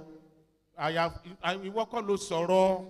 If it had been you now, maybe Obafi yekun, but any to sorrow and saying so pé diploma, money certificate will need, oh wow, only diploma in community health. So, and I'm just asking, but with diploma in community health, Mbulama terminates. We said 14. Our two, Mbulama NDSC, we said 14. Then the next question, what is the difference? Kill advantage conversion 10 years. If the person has a degree, that's a different case. I want ring road, try to wale. Oh yeah, ring road. Ever change from clerical officer, Abi? That is the health record, Abi, whatever. Can I see you? Can you want to interfere? From health assistant to JCHU. JCHU. Yes, sir. Can you interfere? Getting the salary lower by? State government. State. If you are receiving your salary in the state, tell FSA you want to do conversion in local government.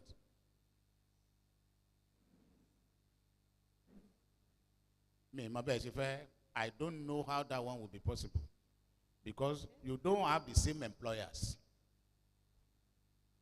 First and foremost, we will vertical transfer for you. Then once a vertical transfer, you will see local government. You are not, you are a local government staff. So the basis of your coming to come and attend the conversion, questionable.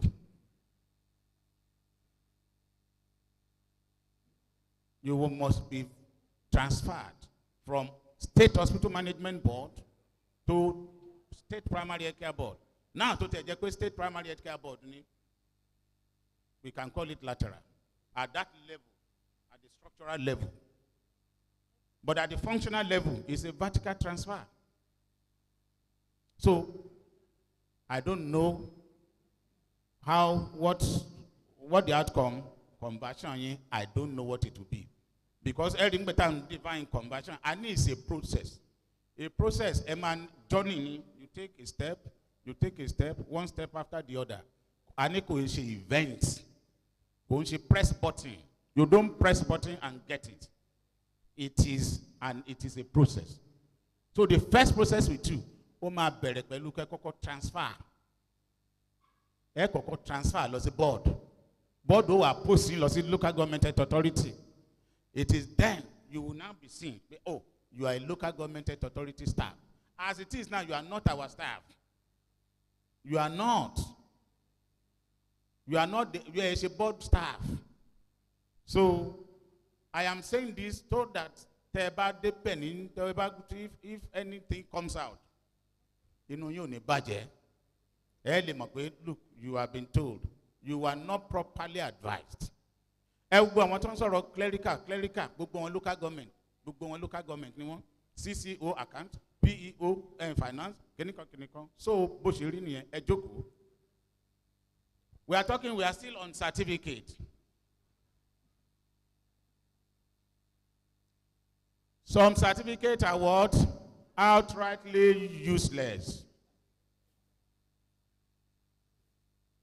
By the time Tebafe lost course, you are thinking of doing a course, people that know better, so that they can guide you. A lot of you, waste your money. How unfortunate. Because in Tetungbebo, of going further. I'm going to cite example now. Example to modern society, I don't want me in Feko Benikakanuja because one month in run. There is no health technician cadre in scheme of service local government. There is no health technician cadre. Me, my white, me of him. President, do you have a copy of the scheme of service?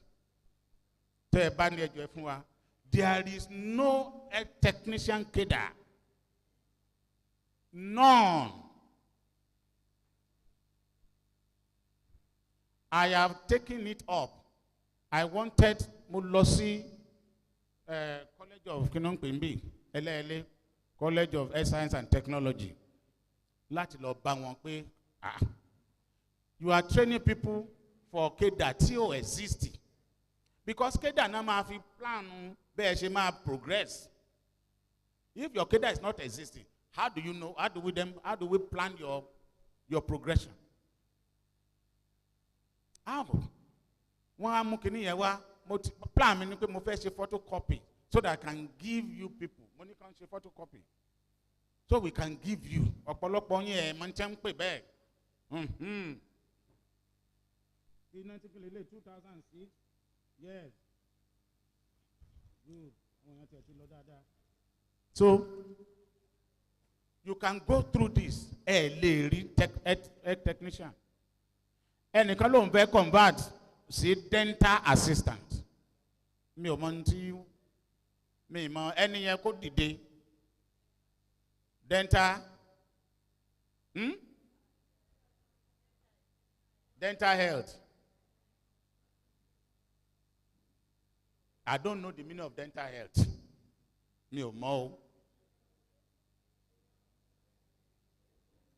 I don't know the meaning of dental health. Untimo money dental technician. Dental kinantum kulukwe. I want to know dental nursing. Eh? dental nursing, only UNN, nothing ṣe. And I went to ask National Association of Nigerian Nurses and Midwives, ẹ wá educate mi lórí kíní yìí o. And they said, University of Nigeria, Nsukka nìkan náà ti ń ṣe. And that anything tam ṣe ní college ń bẹ̀ yẹn not accredited. Not accredited. If you go and get a certificate that is not accredited by the regulatory body, you have wasted your time. You see why I'm saying all these things is to put us on guard. They have just spent 16 years in service. They have spent 15. They have very faulty credentials. Opportunity láti correct in gbogbo ilé and to be properly guided. The third one is science laboratory technology. It does not exist in the scheme of service. Anybody to buy from that, science laboratory technology, there is no such in primary health care. It does not exist. You can't progress. Politicians now looking down, as of today, if anybody comes to me, to my health authority, from IT, Mama make it very, very plain. I don't hide. If you want to pursue a career in local government service within the health department, within the health context, pada kó lọ ṣe medical laboratory technology. Ètò relevant in science laboratory technology school ló máa lọ tàbí àwọn companies schools tí wọ́n ti rẹ pé wọ́n fi ń ṣe laboratory school laboratories ibẹ̀ yẹn lẹ ti relevant tàbí àwọn companies outside those territories. I can tell you confidently there is no relevance. And that's why I thank God we have this thing here. Mo ti lọ wo pé bó wọ́n ṣe manage àwọn science, àwọn this so-called health technician. Níbo wọ́n gbé wọ́n sí, níbo wọ́n accommodate wọ́n sí. It's a different thing. Kẹ́ni tiyín health technicians kéda good. It's another thing. Kọ́ máa gbé yín sọ́dọ̀, kọ́ máa gbé yín sábẹ́ ẹnìkan, kọ́ máa gbé yín kàn. It does not exist. If you are turned down, if you are turned down for any reason, I'm not saying they will turn you down. If you are turned down, you need to change here. And I think at that level, when we write our report, we may also consult, write it formally, see college to review the program. But you're one state, I cannot tell. But could see, as I'm talking to you, could see in local government. Still talking about certificate, because that is in fact, of all things, certificate in the most premium requirement. If you get your certificate from unrecognized universities, you have wasted your time. Monsalo Togo, Monsalo Lume, Monsalo Kinikankan, in an attempt to get qualification. It has not helped a lot of people. If they must constantly visit the board, like a list of institutions, universities that are accredited for specific programs. There was a time TNUC just send the circular listing universities that are not recognized for diploma programs. LAUTECH was one of them then. Whether it has changed now, I wouldn't know. So, by the time no, we cannot use this certificate. No. Any more reason? They must be one wicked, and they are not wicked. They are not wicked. You can't just go and bring any paper. No. So, you must be very mindful of where you get your certificate.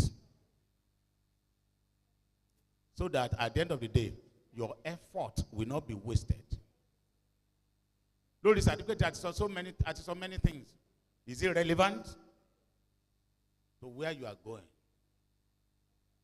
Is it from an accredited source? And the particular accredited law so exists in the scheme of service. I want you to be sincere. Ẹ̀yin tẹ́ ẹ bá ti rí scheme of service rí. Ẹ̀yin nìkan mo fẹ́ kẹ́ ẹ náwó tẹ́ ẹ bá ti rí. I want you to raise up your hand. Ẹni tí ó bá rí ṣẹ́rí kò sí ìtìjú òsì pé mi ò mẹ́kọ́. Mi ò rí. This is 99.9% of you. Lẹ́ẹ̀rí document rí. And this ought to be our Bible. This ought to be our Bible in the service. If we want to do anything, we want to pursue conversion, pursue promotion. You want to fight anybody that has cheated you. This is the authority. But unfortunately, a lot of us, but nígbà tó yẹ pé wọ́n tún ti wá ń sọ̀rọ̀ pé tó a jẹ́ pé exam la tún fi ń ṣe at a time fún promotion ó tún yẹ ká tún ti ní orí ọ̀fẹ́ of contacting this. So I'm recommending this, not that you should go and buy. Kílẹ̀ wí? Nígbà tẹ́ ẹ̀ ní kankan ṣe ẹ̀yin ò bọ̀ ẹ̀ béèrè tẹ́ bá béèrè lọ́wọ́ àwọn ọ̀gá yín fáwọn náà tiẹ̀ ní ọ̀pọ̀lọpọ̀ àwọn ọ̀gá yín náà ní. Wọ́n lè sọ pé ẹ lọ sí admin. Go to admin. I can tell you 90% of your ọ̀gás làwọn náà ní. There is no doubt. But not that àwọn ò tí ì rírí wọ́n ti rírí. But they fail. Majority have failed to personalize the ownership. That's it. So, who else is Mbola Kadeno? Okay, Bilatu Tima Bere. Oh yeah, Madam. Oh, good. Oteti, we have almost taken the two together. Oh yeah, Kao. Error number 2. Get acquainted with relevant policy documents, especially the scheme of service to know the mode of advancement. If you can see, stand up and read it. I can see. Good. Get acquainted with relevant policy documents. Get acquainted with relevant policy documents. Especially the scheme of service to know. Especially the local government scheme of service. Of advancement or progression in your target cadre. Good, appropriate to your cadre 10 law. Irú àwa kan sìn ta ní à ń lọ sí a technician cadre. Tá bá ti rí a máa mọ̀, is it realistic? Dental assistant or whatever cadre, is it realistic? Are we getting there? Àwa tá ń lọ sí health educator. Our time lossy, the head educator cadre. Can we stand up for recognition? Head educator cadre. Can we stand up for recognition? Njẹ́ mọ̀ nǹkan tí scheme of service sọ for you to be qualified for conversion to that cadre. Njẹ́ mọ̀ tó wí. So you operated totally in the dark. Tí ẹ mọ̀ nǹkan tó sọ. So Mr. Man certificate wo lẹ́yìn ní? BSc Health Education. Mi ò gbọ́. BSc Health Education where? University of Ilorin. University of Ado Ekiti. Ẹ jọ̀ọ́, somebody must help us. Kó bá wa wo health educator cadre here. No, ẹ jẹ́ kí n lo. Ta ló mú kíní wá? Ó yá máa bọ̀ bí mo believe pé wọ́n máa lè open ẹ̀ fún wa dáadáa. This is a practical session. This is a practical session. Mo mọ̀, hello. This is a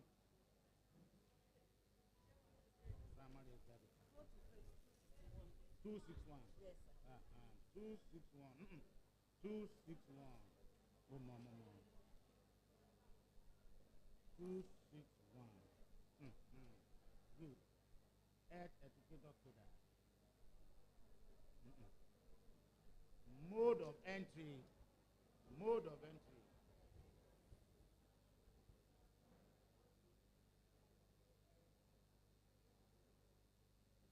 Mode of entry.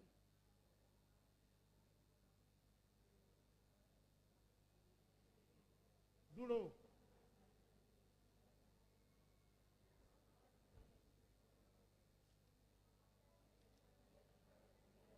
Kí ni a kọ bẹ́ẹ̀?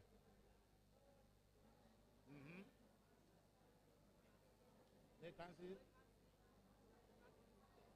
The entry level is what? Possessing of and read it out.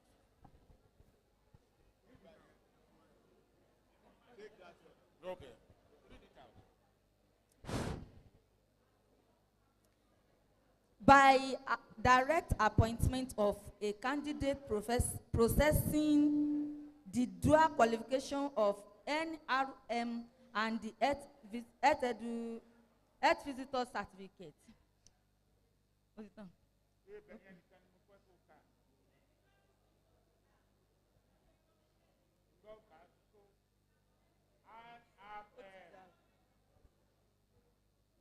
All promotion stroke transfer are subjected to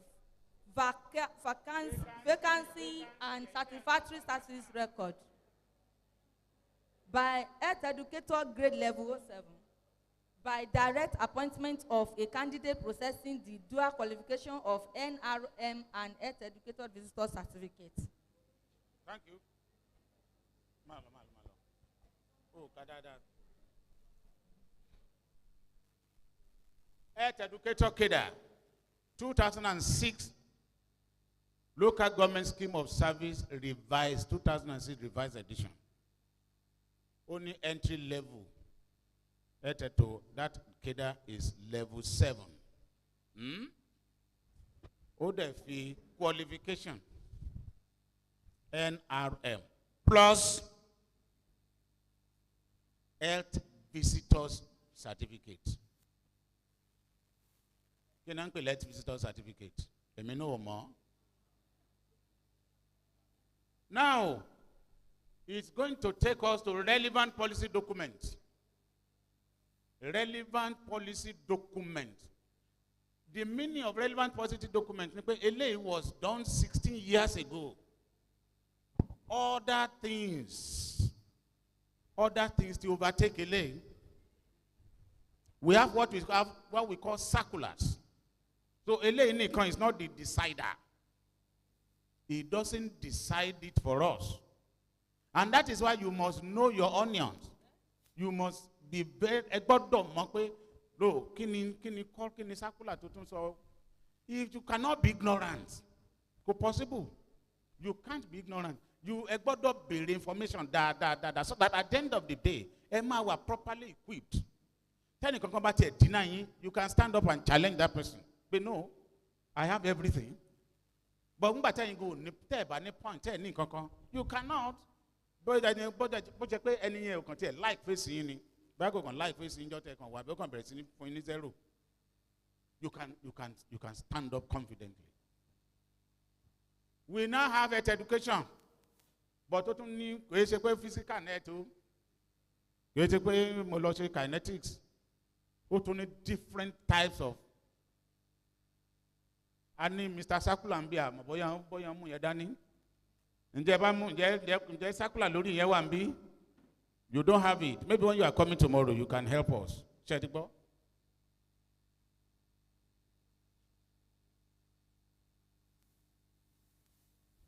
You can see this. This is practical demonstration because the issue of conversion, moment take care with passion.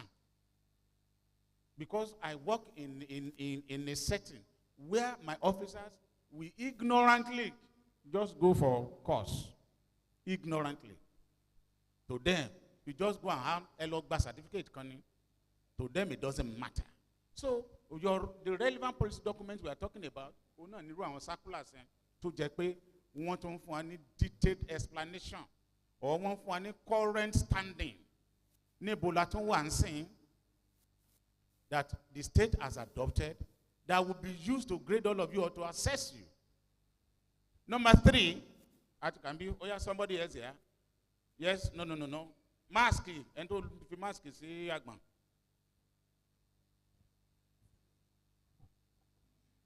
Know that except otherwise stated, you will draw points on the grade level when you convert. Know that except and otherwise stated, when you are converted successfully, and lose a point to, you will lose your grade level. And I'm going to tell you the conversion procedure now. Except. So meaning that, except, there is a standard. And the standard is, if you are 10 and below, grade level 10 and below, you will be converted point to point. And it lose a point. But anything above 10, you will lose points. If you are 12, you are coming to where? Authority in you. If you are 12, because I need 11. If you are 14, you are coming to where? If you are 14, you are coming to where? I'm coming. So I'm coming, don't worry. The question is, if you are 14, grade level 14, before conversion, after conversion, level 13, sir. Any 13. Okay, good. Any 13. Is there any other opinion? Is there any other grade level? Are we all in agreement? Wait, about 114. Standard. I said, unless and except otherwise stated.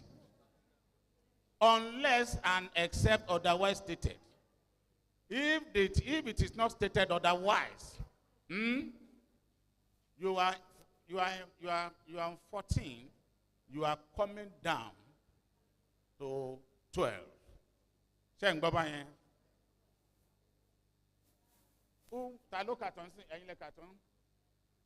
Yes, auntie? Yes. Read. Critically balance your ambition with the number. I want us to take care. Every point about very, very concrete. And miss here. Critically do what? Balance your ambition with the number of years remaining for you in the service before taking the final decision. Own your action. Own your what? Clap for that woman who read it. Gave us excellent reading. Critically balance your ambition with the number of years remaining for you in the service. I'm going to now give you an example of how you will critically balance it.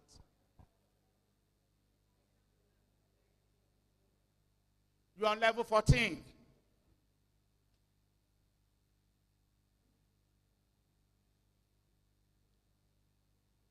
You are putting 30 years in service.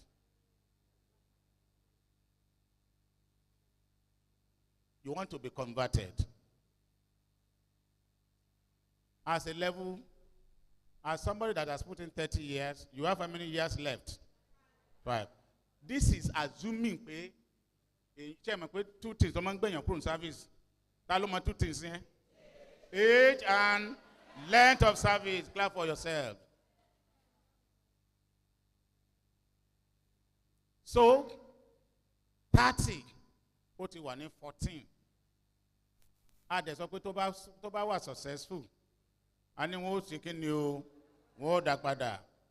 A máa lo the 2 scenarios, the 2 possibilities. A ní except, àti wọ́n á ní a lo except, a lo standard. So we'll be able to calculate. We'll be able to calculate the risk. What I'm doing here is risk calculation. We want to calculate the risk. We have 5 more years. Now, TNE, Tomba should devote conversion successfully. Oma law standard Akpada C 12. Yes. 2022 look 30 years. 2022 look conversion successfully. Or the officer or whatever. So,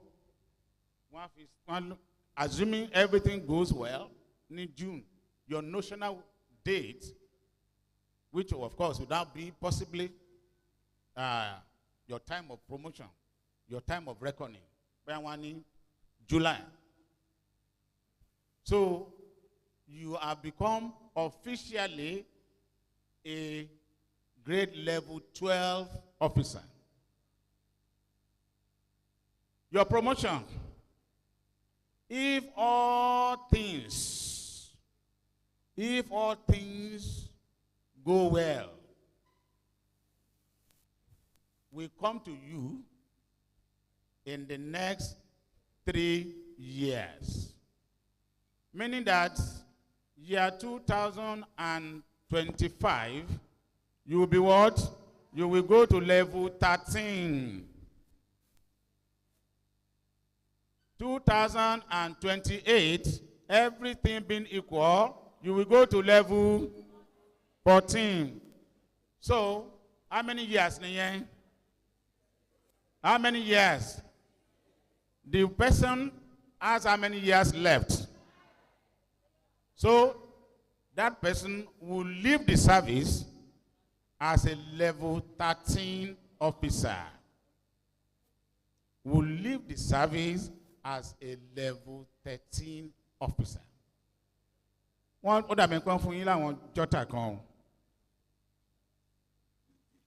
Now let's go back. Ejekalu except, which is now 13. Abi? So grade level 13. Kò ní láti bọ́dà ara wa. It then means yóò fi service sílẹ̀ as a grade level 14 officer. I hope Shem get me. Ẹ̀yin tẹ́ wà lẹ́yìn, Shem follow wa. You are following us. We are doing moral risk calculation. Moral risk calculation. Somebody who has spent 30 years and now wants to convert from a technologies or whatever to that, has the person gained anything? So, has the person gained anything? Yes, he or she has gained. He or she has gained. The to gain the appellation. What to gain appellation?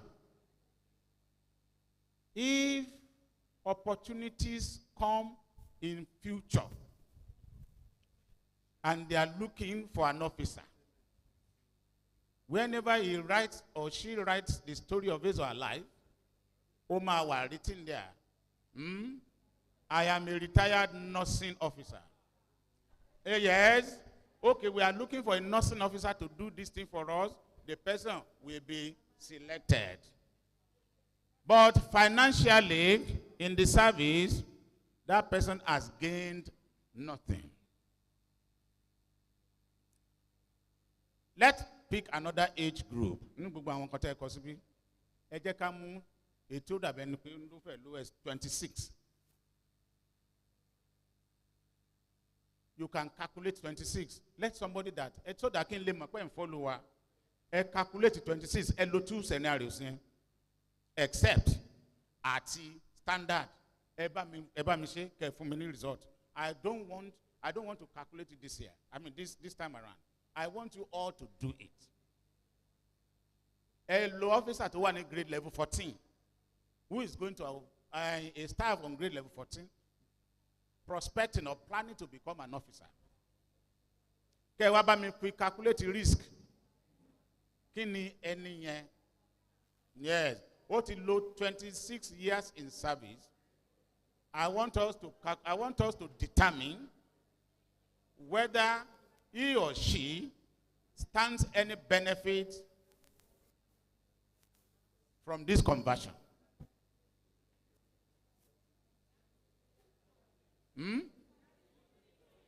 I need a calculator so for me. But once you calculate and you want to tell me, you raise up your hand.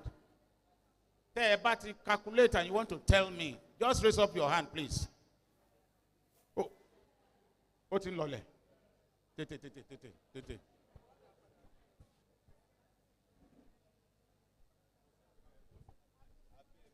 The person has put in 26 years and wants to convert. Year 2022. What he put in 26 years.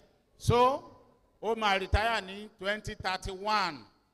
So, Ejeka calculate and get me informed.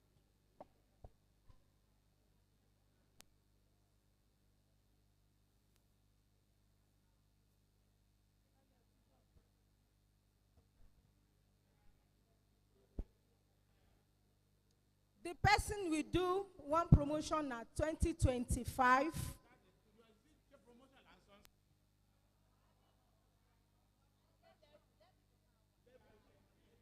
The person will be in 1113 in 2025.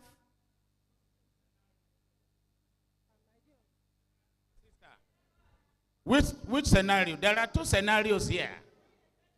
The first scenario is except, or the second scenario is standard. Which one are you using? Tell us. Except in pay, you can 1 point. You drop with just 1 point. Standard in pay, you drop with 2 points. So tell us the one you have calculated. Oh yeah. If it is except, good. It will be retired. It will get to level 15. Level 15. Even though it is not except, it is standard. It will still get to level 15. Okay, at 20 years, 29 years, it will be in 13, which is except. Yes, at 32, it will be, which is except. Yes, yes. 29, 13, 32, 14, 35, 15. Now, standard, at 29, it will be in 12. At 32, it will be in 14, in 13. At 35, it will be in 14.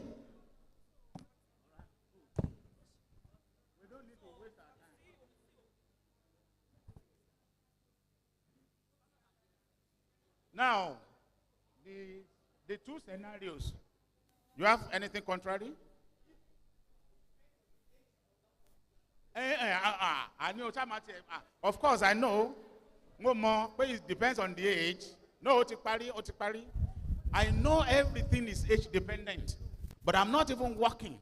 This time around, I'm not taking age into consideration. I never asked you for your age.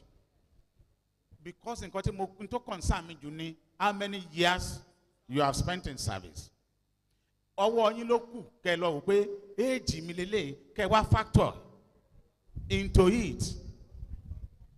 If you are 58 now and you have come for conversion, I don't know the purpose of your conversion.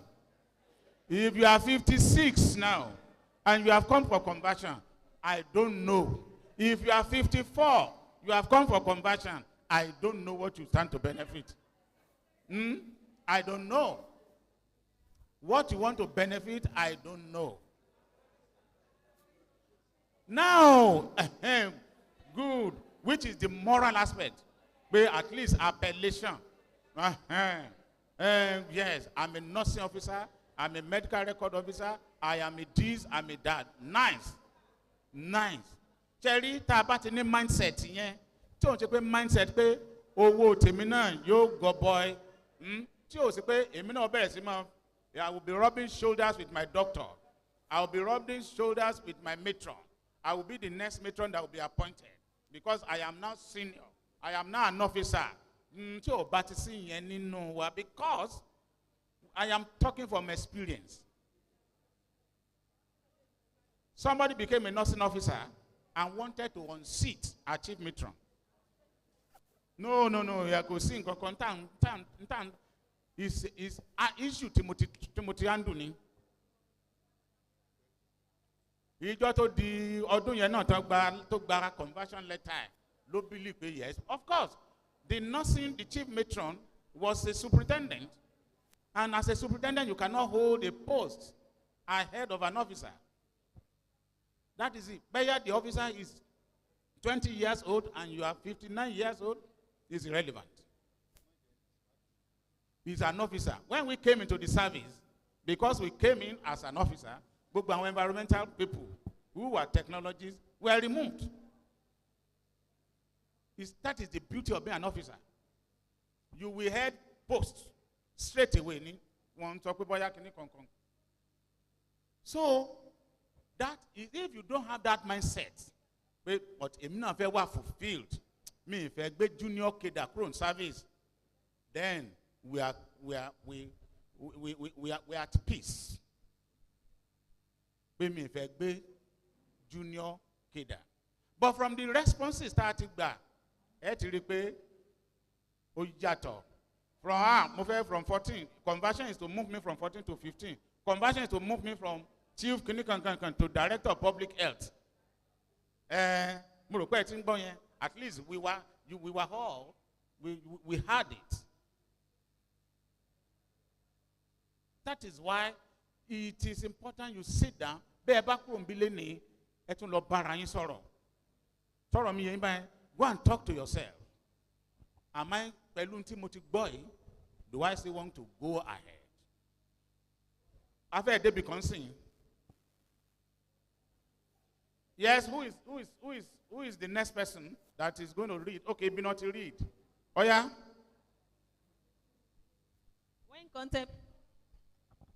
When contemplating acquisition of additional qualifications, always share your plan with those who know better for proper guidance. By the time Taban plan for course, who don't know better than we are, I want landlord consult. Let us discuss with I want to allow me. This is what the in time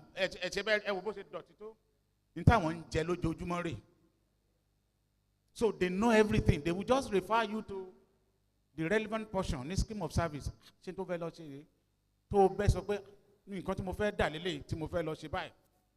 will be able to guide you. Even though I want me, because see, can you lot on go so fair, oh yeah. Conversion is not automatic. Even if you perform excellently, you score 100%, it is not automatic. And the reason two of you are automatic, maybe in the next lecture, not even maybe, the next lecture will be able to tell us why it is not automatic. Or, I cannot tell. Oh, yeah. It is not automatic.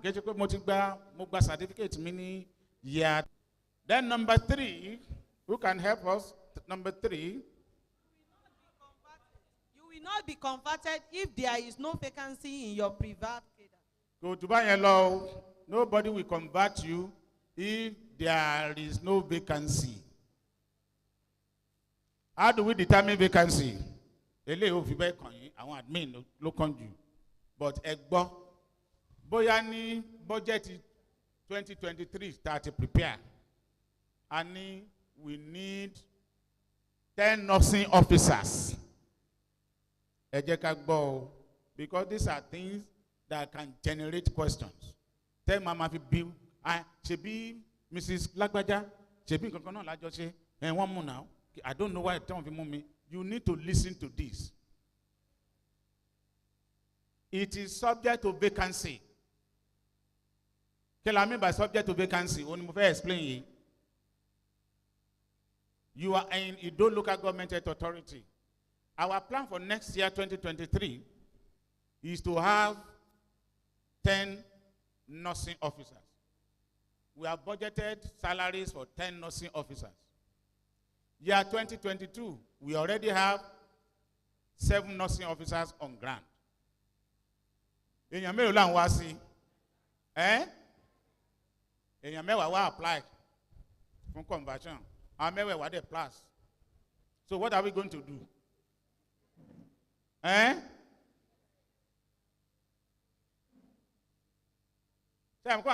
All the 10 lands won't pass, but we need only 3. We need only 3 because of the vacancy. And that is why it does not matter. Èmi àti Mrs. Fagbenro, àjọ gbàǹkankan náà. I mean, àjọ pass the conversion yẹn ni. Because these are complaints we have had. Àjọ ṣe, àmì náà pass, àwọn náà pass. I don't know why. Táwọn fi mú mi. Níbi tí wọ́n bá ti ń ṣe thorough manpower planning, human resource planning, any setting, any organization where you have thorough, comprehensive human resource planning, you to specify the number of cadres that is required. So, the name you number nti ale cope pelulo.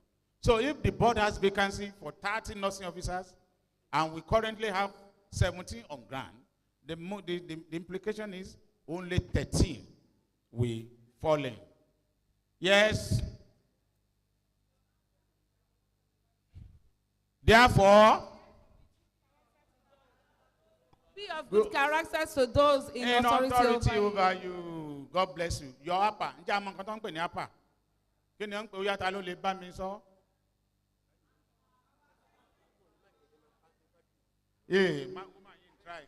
Ó ti sọ mẹ́ta nu mẹ́rin. Performance evaluation. No. Report.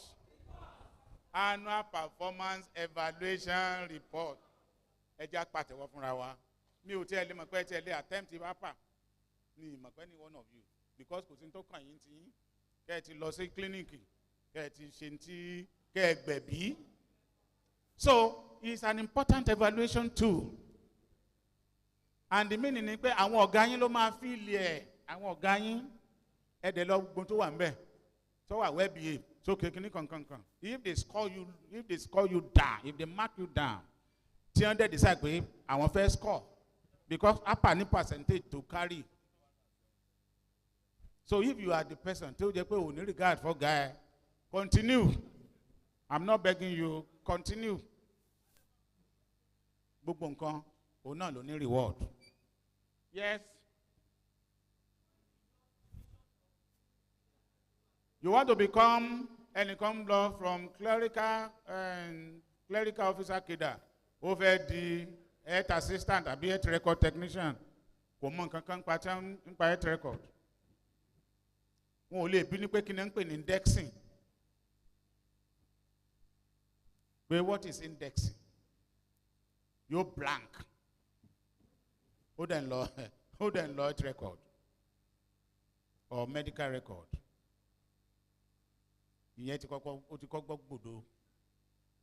So it's important, mandatory, that you know the job description of the new.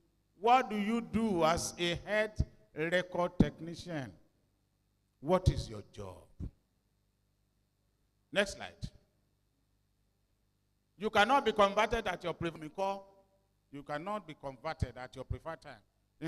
Mo fẹ́ convert me next year. So that my Dr. Matajo, I'm a bracket. No, it doesn't work that way. Like employment in the service, conversion can also suffer embargo. Ṣé ẹ mọ̀ tán pè embargo? Embargo ni pé ẹ gbọ́dọ̀ gbàyàn. So, like employment, conversion too can suffer. Me, if I conversion can cancel. No conversion. I don't want any conversion. Mo pe gbogbo alamọ how many years tí ìjọba tó débẹ̀ tó rọ́pọ̀ ní promotion? Iye ọdún mélòó ni ìjọba kó pọ̀? 4 good years ni ìjọba kó pọ̀. Wọ́n dẹ̀ parí ẹ̀ sí 2020. So, conversion can suffer the same thing. Like when nobody will be converted. You want to back in here Latin 2018. We're going to be no conversion. And you are not getting younger. You are getting older. And that thing, the older you become, the older your certificate becomes, the older too you become in the service. And the older is relevant, the less meaningful your conversion becomes. So, it can also suffer embargo. The third one.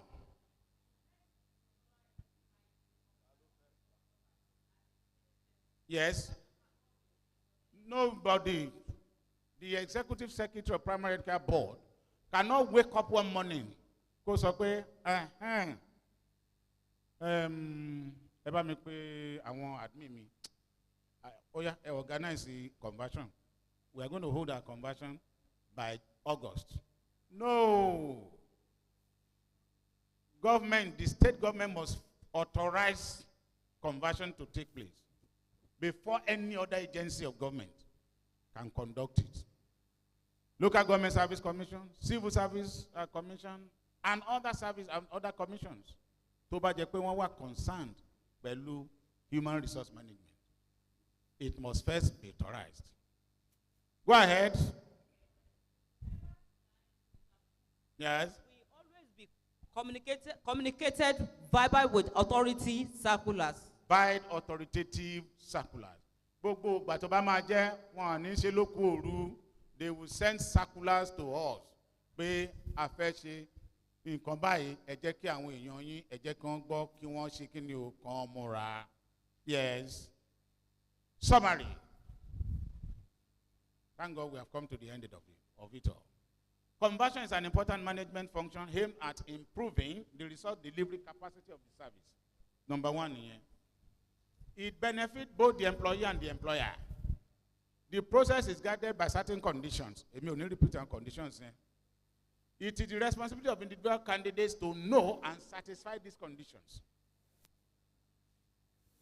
Individual candidate, no responsibility here to go to school, obtain certificate, know the certificate has been authentic, know that the certificate is from an approved, recognized and accredited university, and other things like that. Possession of additional certificate does not confer the right of conversion, which we have said.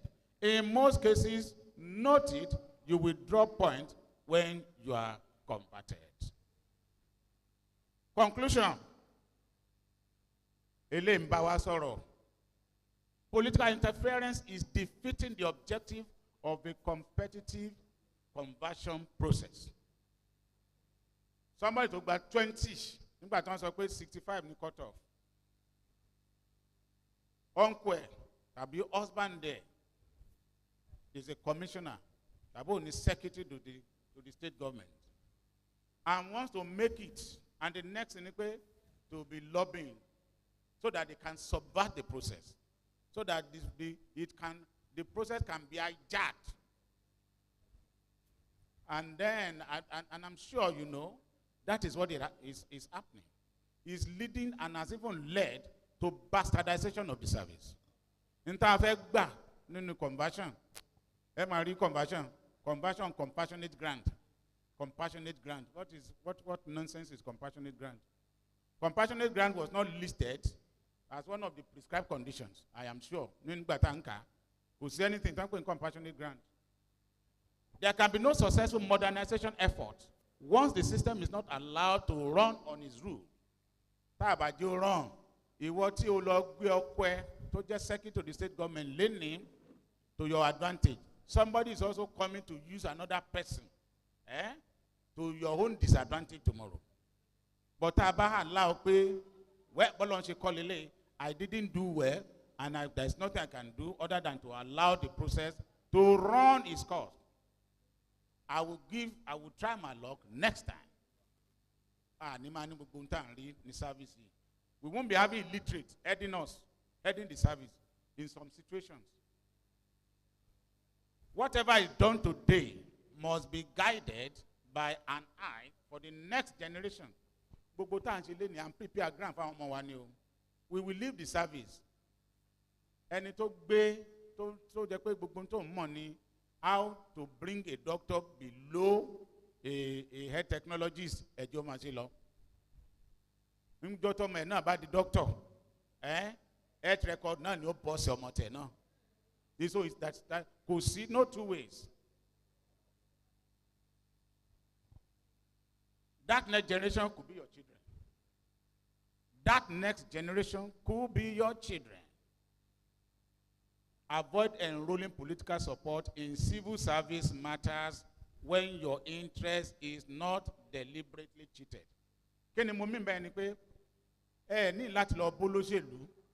If you have been fairly treated. But where you have been unfairly treated, where you have been prejudicially treated, you are encouraged to use all means at your disposal to get justice. I want to thank you all for listening to me. I hope I've not bored you. Thank you. God bless you.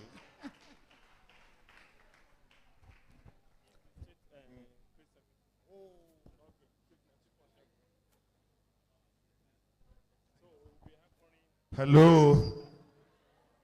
A round of applause once again for our lecturer. Our lecturer, sir, I cannot but appreciate you for the wonderful lecture. God Almighty will continue to strengthen you. It will lead you to greater heights. To the workers, I hope we have enjoyed our lecture. While we'll be waiting for the second lecturer, I hope we'll go for a small break, whether it is water or whatever we can offer. You take that before we'll go for the second lecture. Thank you.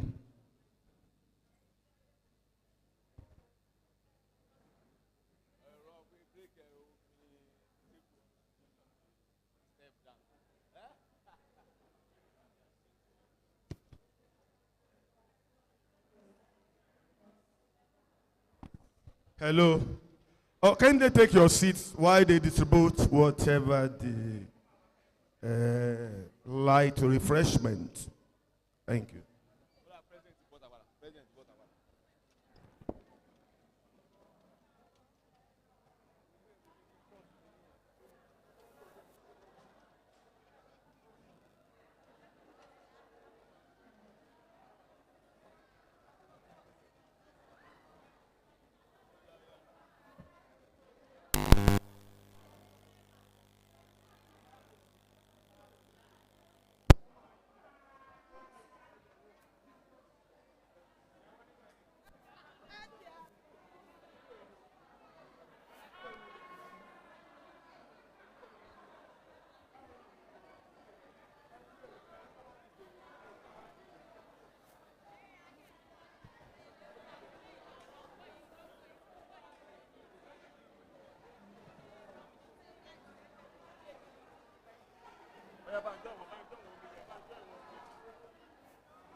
When the union's inspirations through the workers' blood shall run, there can be no power greater anywhere beneath the sun. Yet what force on earth is weaker than the feeble strength of one? For the union makes us strong.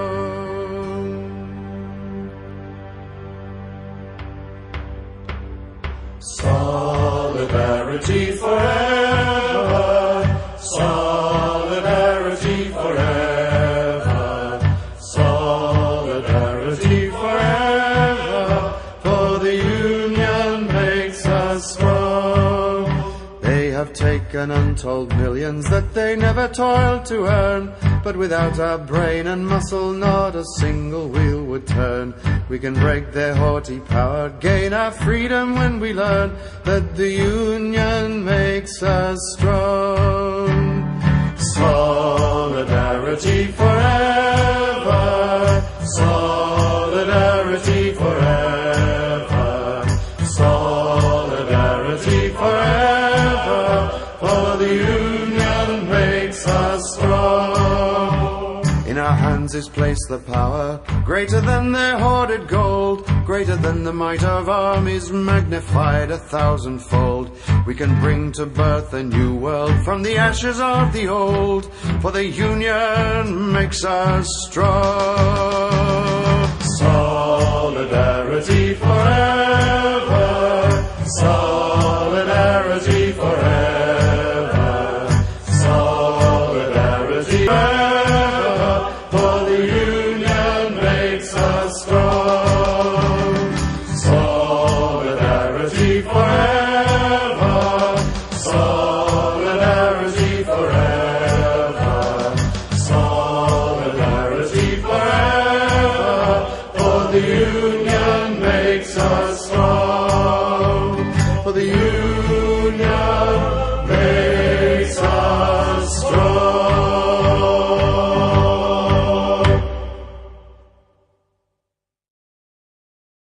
When the union's inspirations through the workers' blood shall run, there can be no power greater anywhere beneath the sun. Yet what force on earth is weaker than the feeble strength of one? For the union forever, solidarity forever, solidarity forever, for the union makes us strong. Solidarity forever, solidarity forever, solidarity forever, for the union makes us strong. For the union makes us strong.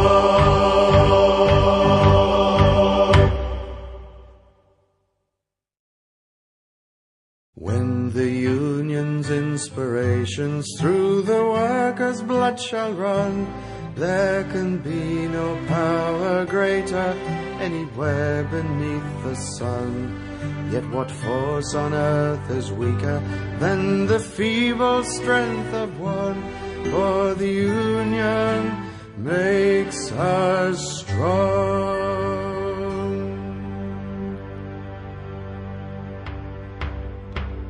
Solidarity forever, solidarity forever, solidarity forever, for the union makes us strong.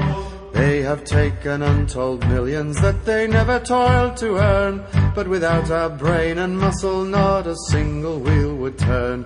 We can break their haughty power, gain our freedom when we learn that the union makes us strong. Solidarity forever, solidarity forever, solidarity forever, for the union makes us strong. In our hands masses place the power, greater than their hoarded gold, greater than the might of armies, magnified 1,000-fold. We can bring to birth a new world from the ashes of the old, for the union makes us strong.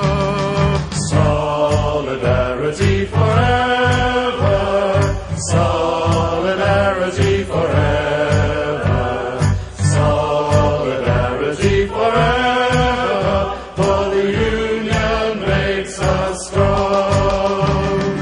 Solidarity forever, solidarity forever, solidarity forever, for the union makes us strong. For the union makes us strong.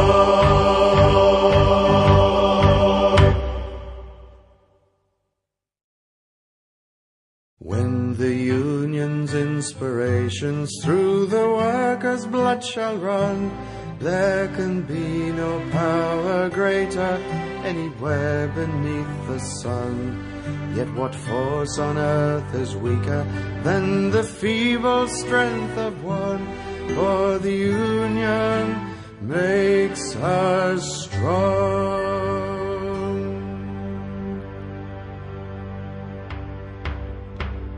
Solidarity forever, solidarity forever, solidarity forever, for the union makes us strong.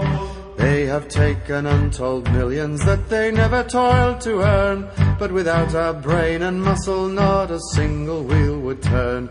We can break their haughty power, gain our freedom when we learn that the union makes us strong. Let's be seated. Solidarity forever, solidarity forever. Ẹ jókòó. Ẹ jókòó sáyé yín.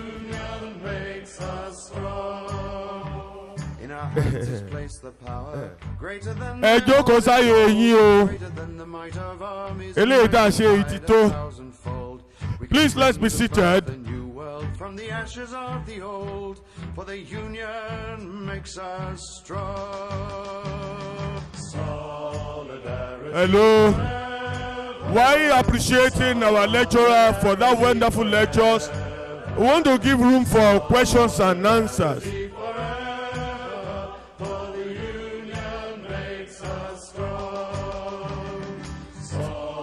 Yes, sir.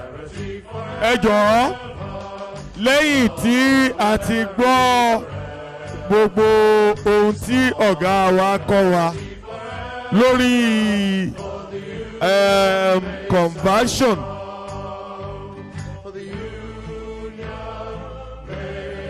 lórí Public Service Commission services, what you and I know.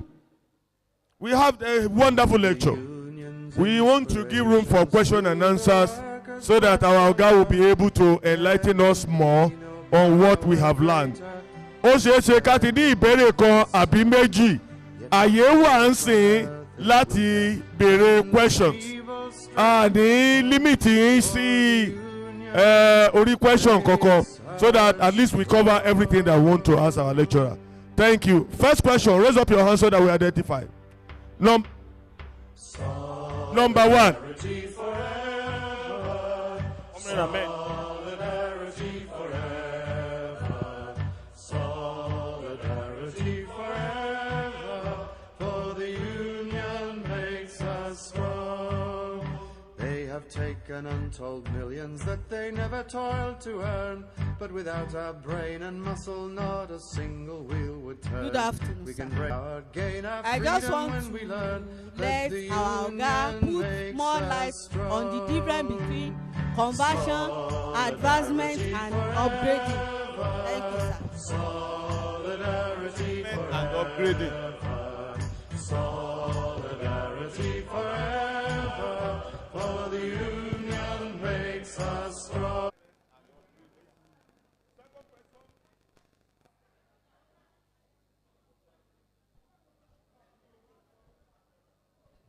Good afternoon, sir. I want to ask a question. Assuming that I'm moving from accounts to health service now, and I'm already in jail 10. I then go to, let me say, okay, 8. I then go to the month or grant me to 7. I mean, to me, where I'm going. Do you understand my question, sir? Now, right now, I'm at accounts department, and I want to move to the health department. I'm already at 10. Now, you said the other time that downgrading or giving down the GL is not concerned, 10 downward. So now, and let me say, I'm going to medical health technician. And according to our scheme, GL, they will start from GL 7 for the payment. And I'm already at 8 or 10. Are they going to downgrade me to that 7 or promote me to that place, sir?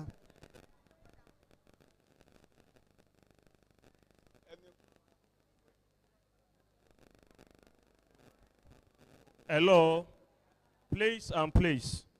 This is the question and answer time. Enough of this murmuring. Please and please, let's be attentive. Those who are asking questions, they know reason because they don't know it. Even peradventure you know it. Let's give time for our speaker of today to give justice to those questions. Please, let's remain seated where we are. Hello, madam. Madam, please. This is proper teaching and learning activities, and we must give it the respect that we needed to give it to. I want to share, Your Honor, sir. Those who have joined us, we have almost 202 watching us live. 202. We want to dictate this number to them so that if you have anyone who has a question to ask, at least 2 or 3 questions, we will attend to them. So this is a number 0802 968 4707. Just send message to us. We make sure that your questions will be attended to. Please and please remain seated. It's 0802. You don't need it here. You are here physically. For those who are watching us online. So if you have any question, don't call the number. Just text. We'll read the question out here. Then you will listen to response from our lecturer. Please don't go all about. Just remain seated. The number again is 0802 968 4707. You are here because we don't know it. And we know somebody here that has acquired wealth of experience that is passing it to us. So don't feel shy. If you want to ask in Yoruba, ebere. Please, even the proper way to teach now is use the indigenous language. Please ask. Emma Tiju, Teba Timo, Kosento le gbalowo yin mo. So Emma Tiju, thank you so much.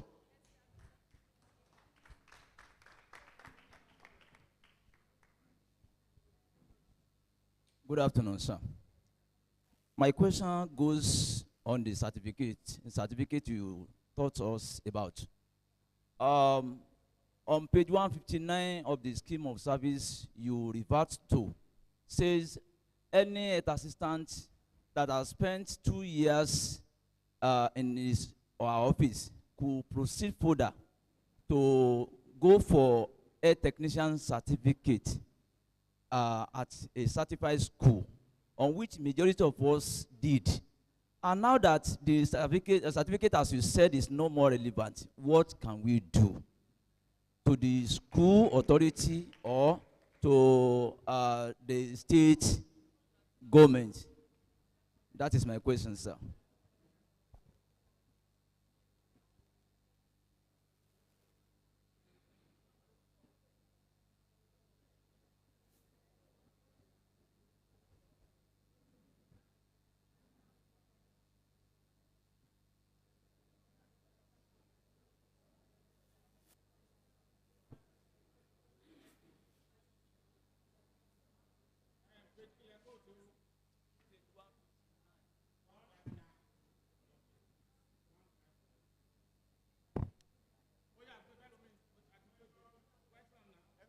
Any question again? Any other person who want to ask question?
ẹ̀yin kan wá sọ́dọ̀ mi bí. Hello.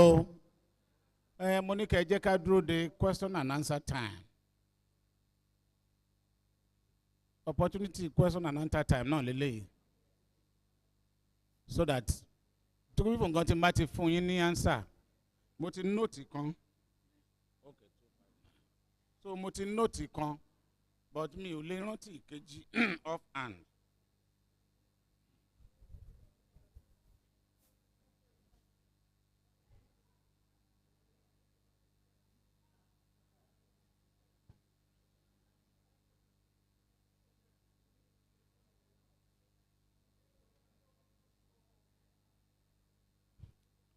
Ẹ jọ̀ọ́, if we are through with our questions, we can go ahead.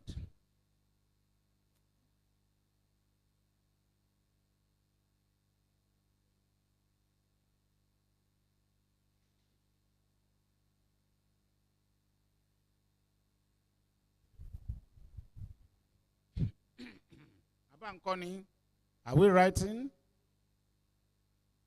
So, Oda Benkwe money permission to now go ahead and respond.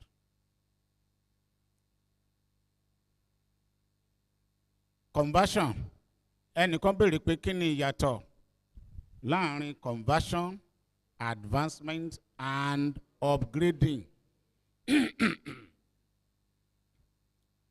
Conversion láti sọ yẹn. Conversion is moving us from one position, that's any junior position, to a senior position. Adelole, let me say, in the numeric sense, I mean in the general sense, kò kí ń ṣe junior in the sense àwọn èèyàn wa kan tí wọ́n fi wò ó, àwọn èèyàn wa kan fi sense pé grade level làwọn kan fi wò ó. Mo dẹ̀ ti sọ pé junior senior is not from that perspective professional only nti conversion jẹ́. Advancement now ẹ rí i pé àwọn ọgbọ́n kan wà tí wọ́n fi máa ń gbàyàn sí service, be it at the local government level or state level. Ní local government level nítorí pé kò sí ìjọba ò lówó lọ́wọ́, ìjọba ò dẹ̀ fẹ́ gbàyàn, kò dẹ̀ fẹ́ pariwo, ẹ kàn gba àwọn èèyàn báyìí. Gbogbo highest ẹ lọ gba àwọn junior workers. Wọn ò ní ju grade level wọn kò ní ju 6 lọ. Now ẹlòmíín lè ní PhD lọ́wọ́ kó wá gbaṣẹ́ iṣẹ́ level 6 nígbà tí ò sí nǹkan kan àtọ́làtọ̀ ní at least mo tiẹ̀ ní nǹkan kan lọ́wọ́. I'm using it as an example. So ọ̀rọ̀ pé a fẹ́ levels 1 to 6 àwọn oníkìíní làwọn yẹn bí primary school and at the very best secondary. By the time they worry somebody to gbé degree, I am telling you of what we did when I was in Ido. In fact, I want to pè junior kìíní gbà yẹn degree wọ́n fi wọlé. Most of them degrees náà gbé wọlé. Now, báwo lẹ ṣe fẹ́ fi degree gba kíni korúkọ ẹ̀ junior worker. Degree tí mò ń sọ ni pé wọ́n ní degree lọ́wọ́ wọn ò present ẹ o. Nọ́ọ̀dà pé wọ́n present ẹ o. Oníkálukú rọra present tí ó bá level yẹn mu. But a time will come tí wọ́n kàn sọ pé tó ẹni tó bá ní irú degree báyìí o wọ́n tender. So when such degrees are tendered, ṣé ń gbọ́ báyẹn? Is to now advance them from their junior position to the position tí wọ́n merit. Wọ́n advance wọn nìyẹn.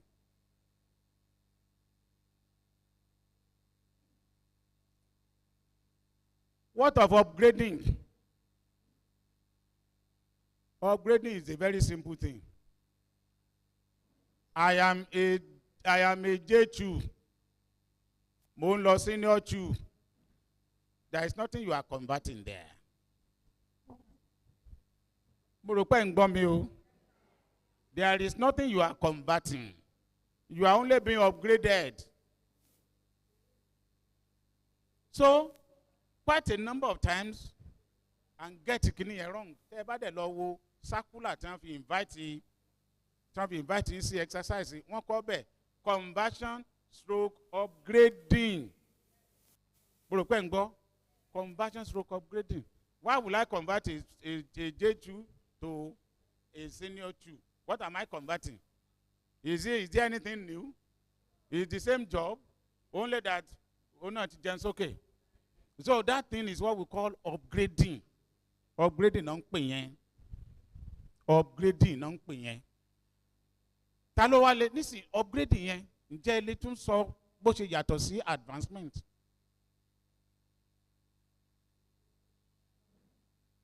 Mo fẹ́ sọ advancement lẹ́ẹ̀kan sí. Wọ́n fi ọ̀tọ̀ ní tó ní lọ́wọ́ tó tọ́ sí ẹ láti fi wọlé.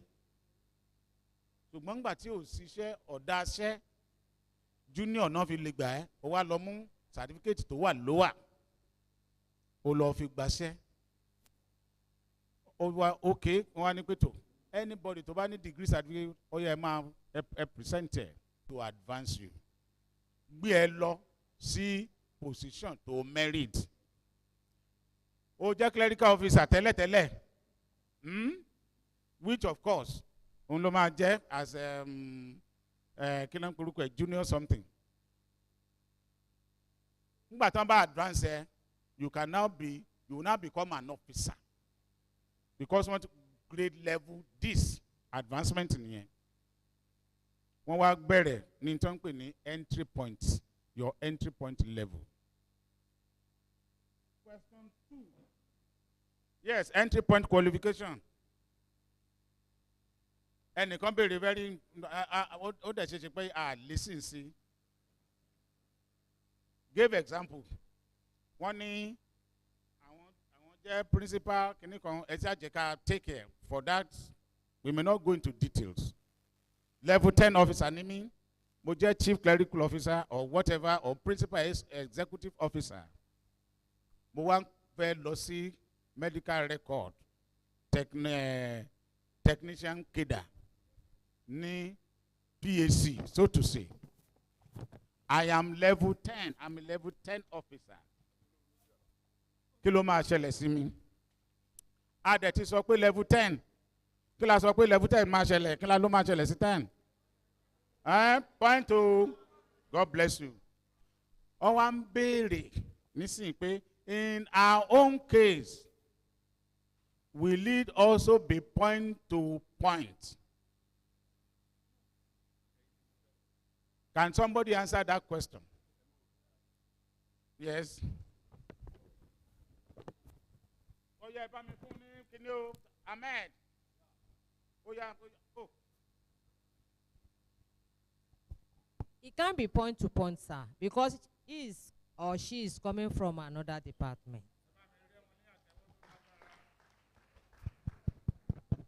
It cannot be what?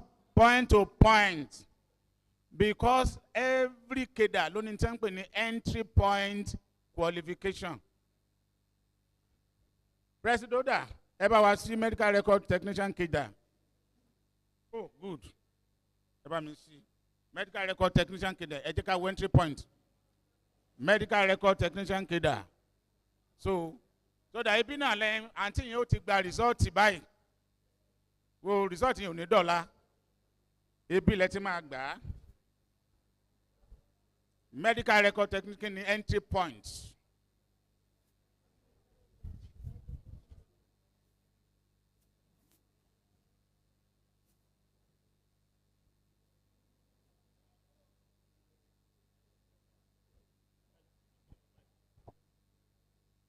Method of entering and advancement within the cadre. Medical record technician, grade level 7. You are leaving your grade level 10 to grade level 7. Medical record coming from background of account, background of admin to medical record technician. You can only be started on the entry point grade level. It is not the same thing. Pẹ̀lú somebody tó jẹ́ pé he is from medical record technician or medical record officer. They are in what we call coordinate cadre. But in your own case, no. From admin to this place, you will start entry point ni. And this applies to all of you. Turning chief clerical officer ni me, grade level kinikan. Bon lo si kinikan. It's better you note it. One ni being above the entry point into that cadre. However, let me seize the opportunity. Láti kó question pọ̀.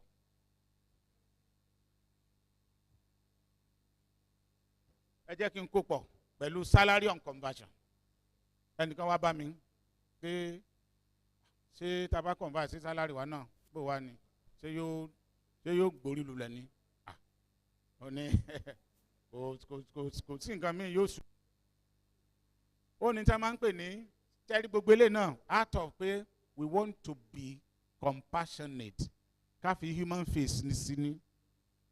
It doesn't have to be. Wọ́n wá make salary ẹni yẹn 1.7.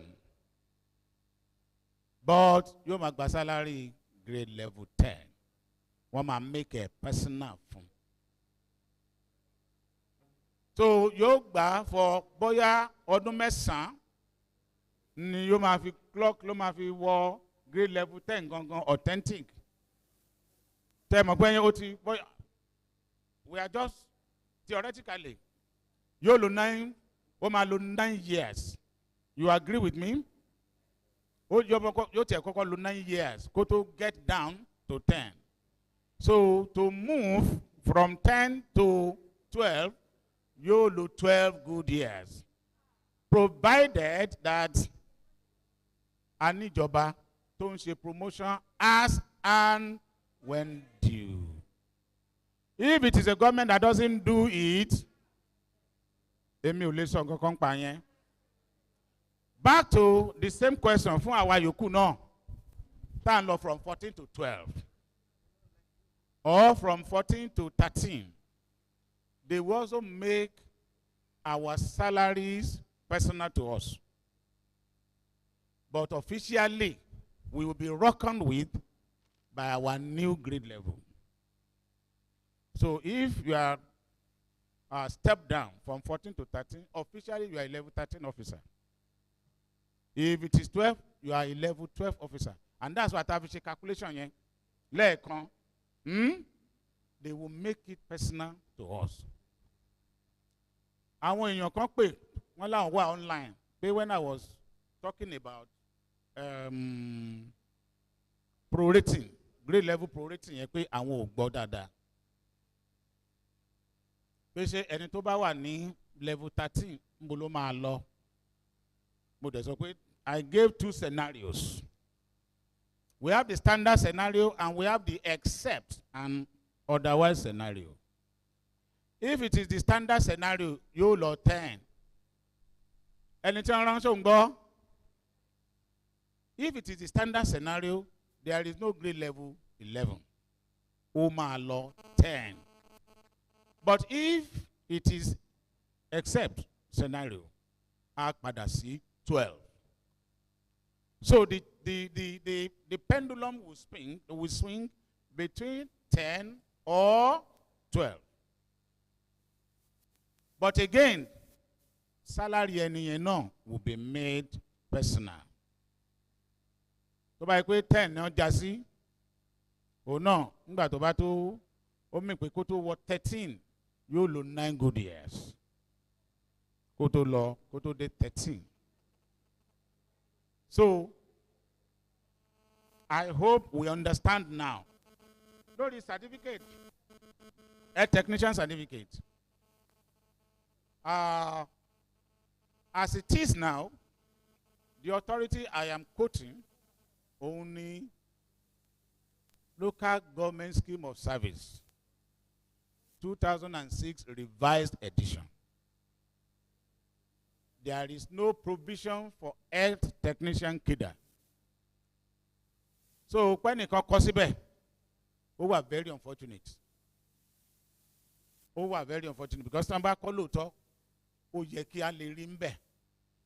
But one thing I don't know is bóyá one state. So because some of these things I adapt náà ni is adaptation from the state. So give me time to find out if it is over one state. But at least ntari clearly òun ni pé kò sí ní local government scheme of service. Tí o bá dẹ̀ ti sí mbẹ̀, whatever is done fraudulently. How can you be once of Tema kí ló fẹ́ gbẹ̀yàn wọ 14 as a head technician? Kí ló fẹ́ gbẹ̀yàn wọ 14? There is none, kò sí basis. There is no basis. Rather than you look máa say technician kini, go straight because by the time you wá wùrùwùrù shortcut ni. Go straight and do J2. From J2, move to senior 2, and that one you are eligible to 14. You don't need that to go and Kenya ma lo shintan pe phantom Kenya lo join phantom keda that does not exist. Pe nto ma se boya monta se ejaju won sabe 2. Nto dem man generate crisis noise ni e mo kwa na ni uniform. Abe mo pe ni uniform. So we don't know it is not recognized in the service. And just like some people talk about me, and I've also promised, I will see the years. We will sit down, review, because I'm going to put up a report. We are going to sit down together. Either we invite the provost, but at least so we come around course, because over one state, and so we come around there. But you since state, you local government, then what is the basis? There is no basis.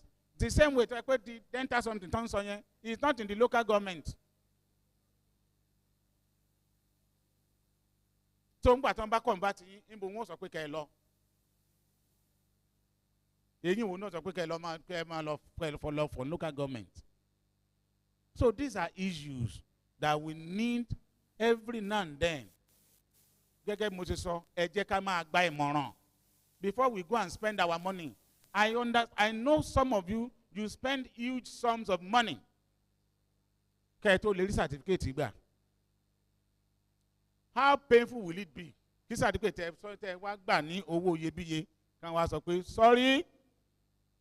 it confers no advantage. It is useless. How painful. So, my people,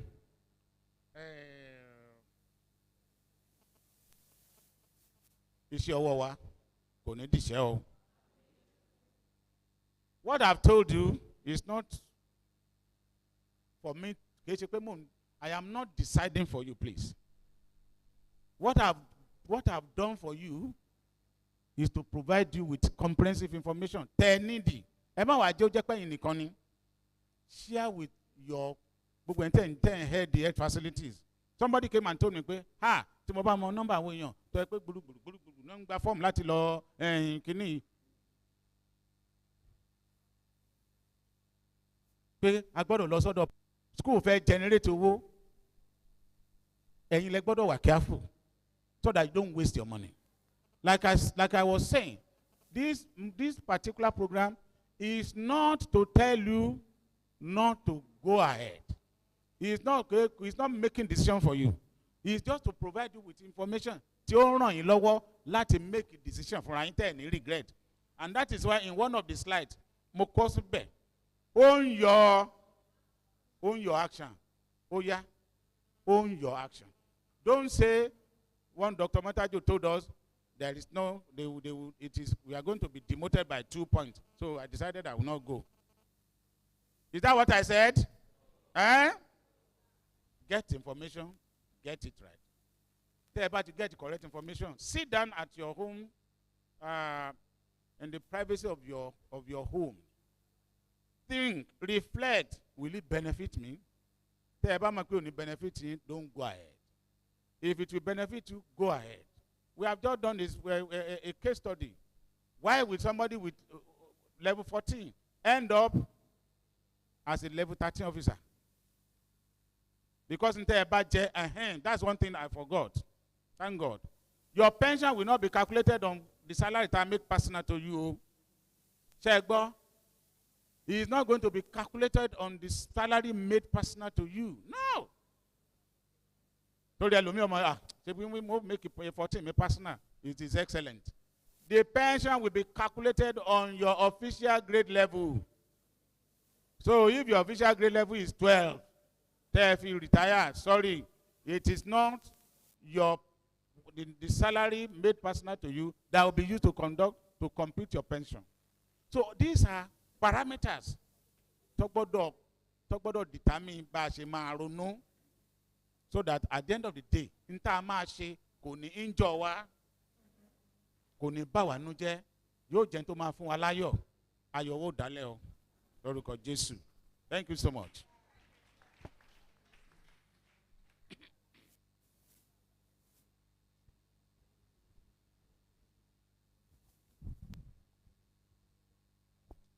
Ẹ jẹ́ ká fàtẹ́wọ́ dúpẹ́ lọ́wọ́ ọ̀rọ̀ lẹ́ẹ̀kan sí. Tí ó bá jẹ́ bẹ́ẹ̀, tí a bá fẹ́ ṣe conversion, tí ó máa mú wa padà wá sí grade level kan, ó máa pé fún ẹni tó bá ní a lot of numbers of years in service and even age. So if you don't have, what is the essence of something that will bring you down? So if you don't have numbers of years in service, what's the reason for conversion? If you don't have no age, your age is against you, the 35 years there, 60 years of age is there, what's the essence of conversion? Stay where you are, enjoy it, and enjoy your gratitude when you are retired. Thank you. Once again, our lecturer, we want to thank you. We appreciate you a lot. God will continue to strengthen you and be with you. He will spare your life to be with us, to guide us to greater heights. Thank you, sir. We appreciate you, sir. Thank you, sir. The next lecture will be planning for conversion in the public service. Planning for conversion in the public service. To lead us in this lecture, we have Mr. Wole Akpankpa, MNI, then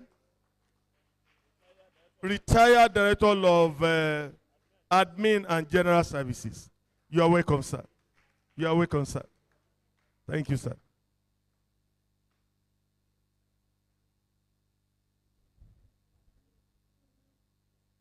Planning for conversion in public service. Okay, you are welcome. I know you will do justice to this lecture. God bless you.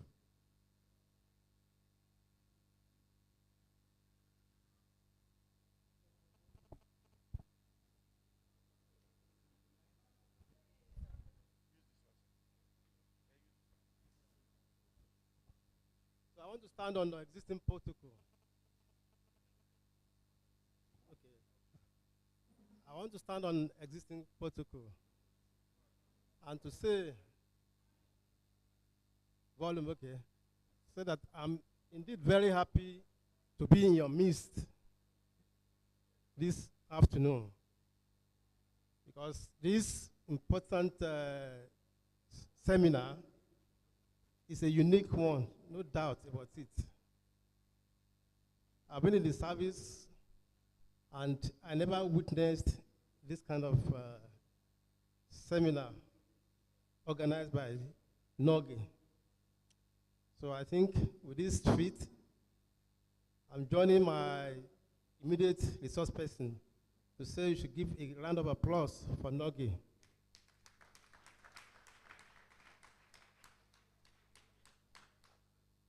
So that is to say that the welfare of the workers is paramount in their agenda.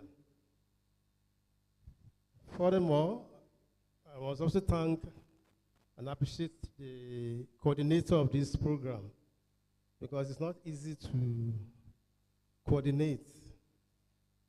Definitely, if you want success, you will not have a sleepless night. The coordinator happens to be a friend, and I do describe him as an articulate director of medical health. And of course, I also welcome people, just as they said that I'm a retired director of admin. So it is homecoming for me. And I know some of you might know me. So we are together, and I will always be with you. So in order not to waste time, the topic before us is planning for conversion. That is a presentation by Mr. Wole Apampa at a 2-day orientation seminar for primary health care workers, organized by the state chapter of NULGE. So what we have on the board now is conceptual clarifications. Conceptual clarifications. You discover that the topic itself is planning for conversion. So there are two key words or two key terms. And I mean, that is in the topic. That is planning on one side and conversion on the other side. So we now ask ourselves, what is planning? As we have on the board, on the screen, it's an act of mapping out strategies with a view to achieving results. So how do you map out strategies? We are going to have practical examples. And let's take two. One, how do you plan to get here? That's one. Two, some of you, I know you are ambitious. You're ambitious at your different centers. You want to be a program officer. How do you plan to be a program officer? So, I don't know who wants to take it up. The first one, how did you get here? That is, what plans did you make to get here? Who want to assist us?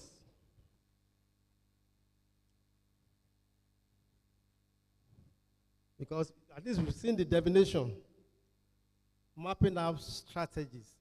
You see, when you are coming here, for example, actually when you saw the circular that you'll be having this program here, what you readily mind in your hand is that, okay, the strategy is that, okay, let me quickly at least prepare the outfit, your dress mode to this place. Not so. Furthermore, You want to say, okay, how do I get here? Do I link my colleague who has a car? Probably, for some of you are coming from Okeogu, because you might not be okay financially, and you know somebody that has a car that can convey you down here. That will save you cost. And also, that's what strategy. You know, you strategize to get here. And by the time you get here, you are here now receiving lectures. And what is that? The end word? Results. So that explains what we mean by planning. I think it's understood. And before so that is what I had. So we now go on to the one that says, okay, you want to be a program officer. How do you plan yourself? How do you plan yourself? The ambition to be a program officer, that is what you want for yourself. That is what you desire for yourself. How do you get there? Because your boss is watching you. And also, we have officers, when they just get to the office, their own is just to be gallivanting around the offices, or around wards. In your own case, you have wards. Instead of sitting down in their respective ward, attend to patients. And there's one thing that is vital that most of you might not know.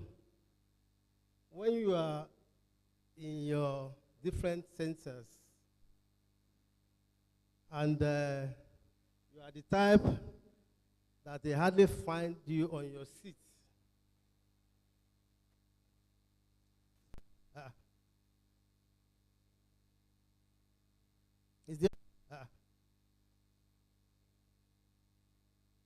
Is the other mic not working? So you can give them to answer.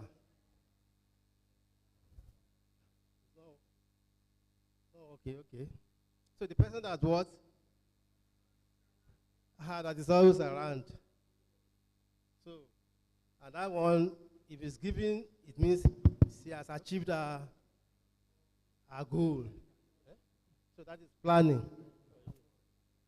So we move on to conversion, which the immediate resource person has actually dealt with deeply.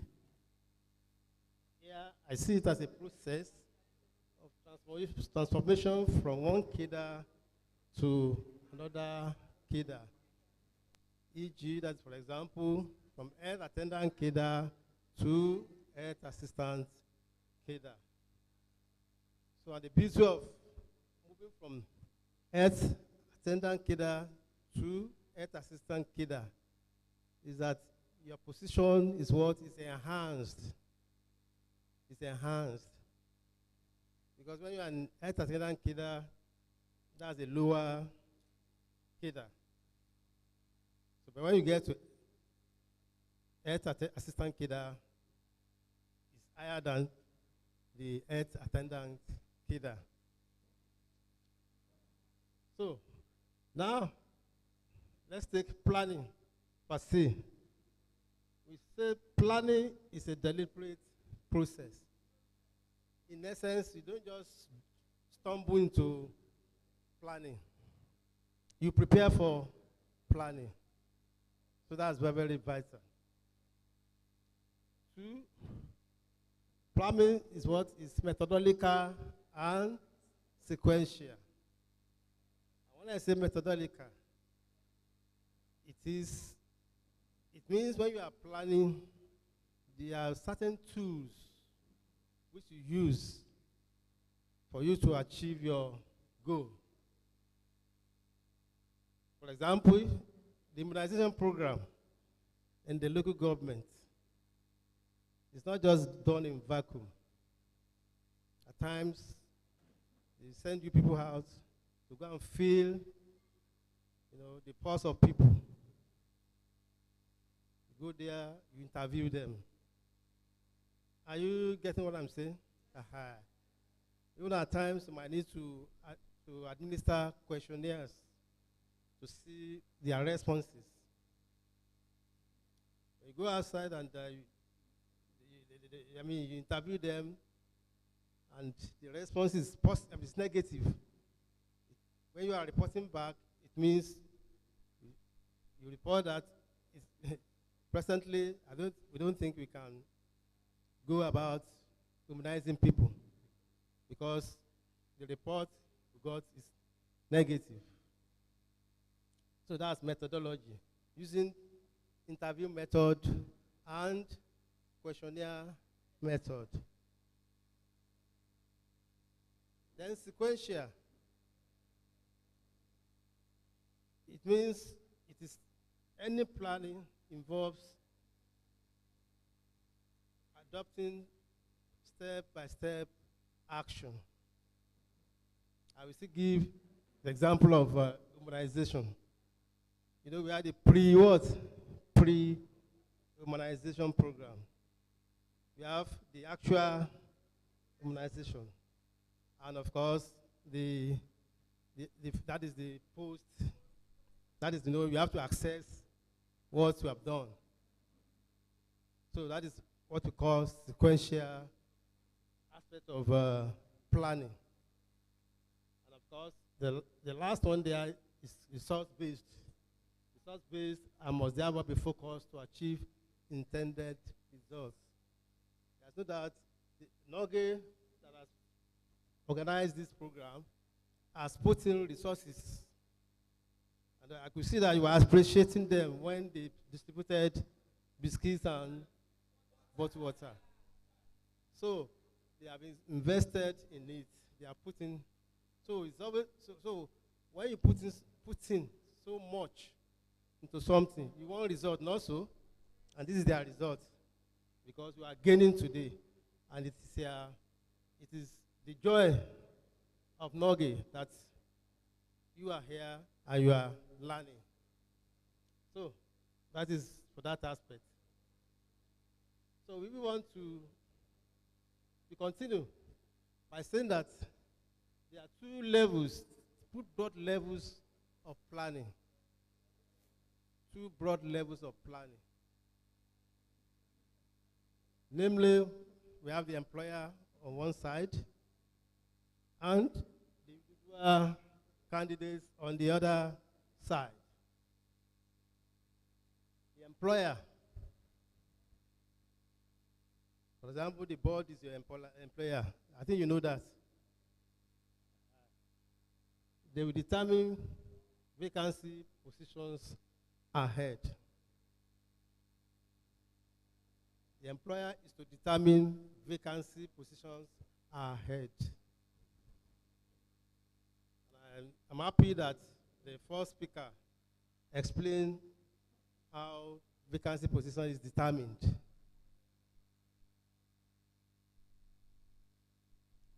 For every organization, at the beginning of the year, there must be what they call budget or estimates. So in the estimate, there will be what we call the number of candidates or officers on ground. That is on one position. Say, okay, let's say we have 15 officers as community health officer. Then the number of vacancies we have is what? We have 20. So for those of you who are aspiring to be converted to CHO, it means the highest number of candidates that will be successfully sailed through is what? Eh? What do you say? I said we have 15 CHO. That is, I mean CHO. We have 16 by 15 CHO. That is on grant. That is in the local government. But the number of vacancies provided for in the budget is 20. And we have several people that wants to convert to CHU. So how many candidates will be successful at last? Eh? Are you part of us? You should be able to get it because the former, the immediate past is a person, they explain it to you. I want you to get this right. It means you didn't get him. You did it. Then why didn't you answer me? If you did. We have CHO, that is, CHO. We have 15 in the local government. Then the provision made for the year in the budget is 20. And several officers want to convert to CHO. How many officers will be admitted eventually? That's what I'm saying now. And you are, so it's 5. So I think that one is clear. So that is telling you that if you are 10 people that wants to be converted, only 5 of you will sail through. And that has to be understood. And it is provided for in the necessary circulars and handbook on local government administration. I do not want to bother you about that. Then 2, the employer will issue circular inviting eligible officers. You know, in most cases, when you want to go for interview to all the centers, inviting people for interview or exams. I think that one is a straightforward thing. 3, prepares and issues the responsibility of the employer to prepare and issue application forms. And one thing that usually happens is this. Officers, at times, they are filling their application forms, they fill it carelessly. The TPEX in several areas, which of course is not palatable. When you start cleaning, it shows that you don't know what you are doing. And that, of course, might work against. Hello? So, that is for application forms. And if I want to explain the 2, that is circular issuance and application forms.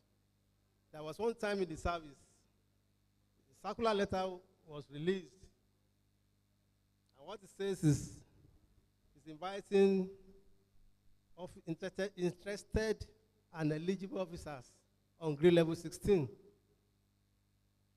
to apply for the post of head of local government administration. So most officers on grade level 16, they said, okay, interested, eligible. Some of them, they didn't bother to obtain forms because they said interested. But they don't know that it is administrative jingo. Are you with me? So if they say interested, and you say, because if you are not interested, it means it's not compulsory. No. So most of them that fail to obtain the form that period, they were sanctioned. So in essence, if you see any circular concerning your cadre, inviting you, and it's still saying interested, eligible, make sure you apply. Furthermore, we have recruits, examiners, and interviewers. It is the responsibility of the board to recruit examiners and interviewers. So the examiners are to set questions which officers will answer. Then after the exams, those who are able to pass, we invite them for, in the board is using is Loyola College. So then, then the time of exam or interview will be stated in the circular letter. And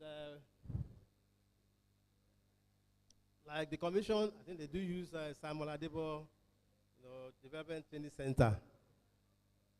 So in essence, these are the responsibilities of the employer. So that is its own dimension. The second dimension is the individual candidates, which are you people sitting down. So, what is he saying? He's saying obtains application form. Well, that is the basis. If you don't obtain application form, they won't have any record of you to. You don't have any records to look into regarding you, and to now see whether you are eligible to be invited. Are you getting me? So when they say there's an exam and you have to obtain application form, ensure that you obtain it. Furthermore, we have, you said you should know the requirements, which has been deeply addressed by the immediate past resource persons. He has been able to tell you that if you want to convert from health attendant to health assistant, this is the kind of school you have to attend and get right qualifications. Don't ever attend unaccredited schools, because once you attend unaccredited school, your results or your certificate will be unaccredited. And when it's not unaccredited, it means it's not useful. It is useless. So ensure that you have the knowledge about those schools that are accredited. So another sensitive item there is, he said, arrange all documents in order of seniority.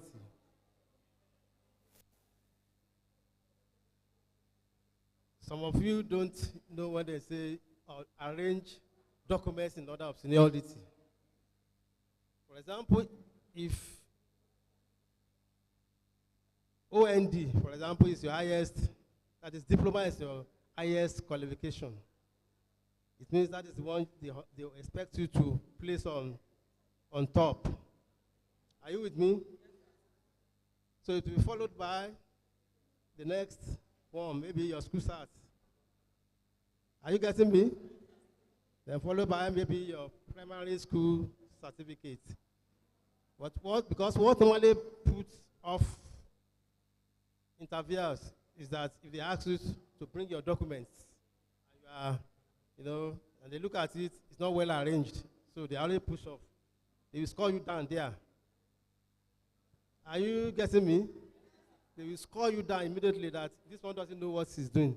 You said, arrange your documents in order of seniority. So, note that, very, very vital. Then, discusses and get tips on past exercise from colleagues.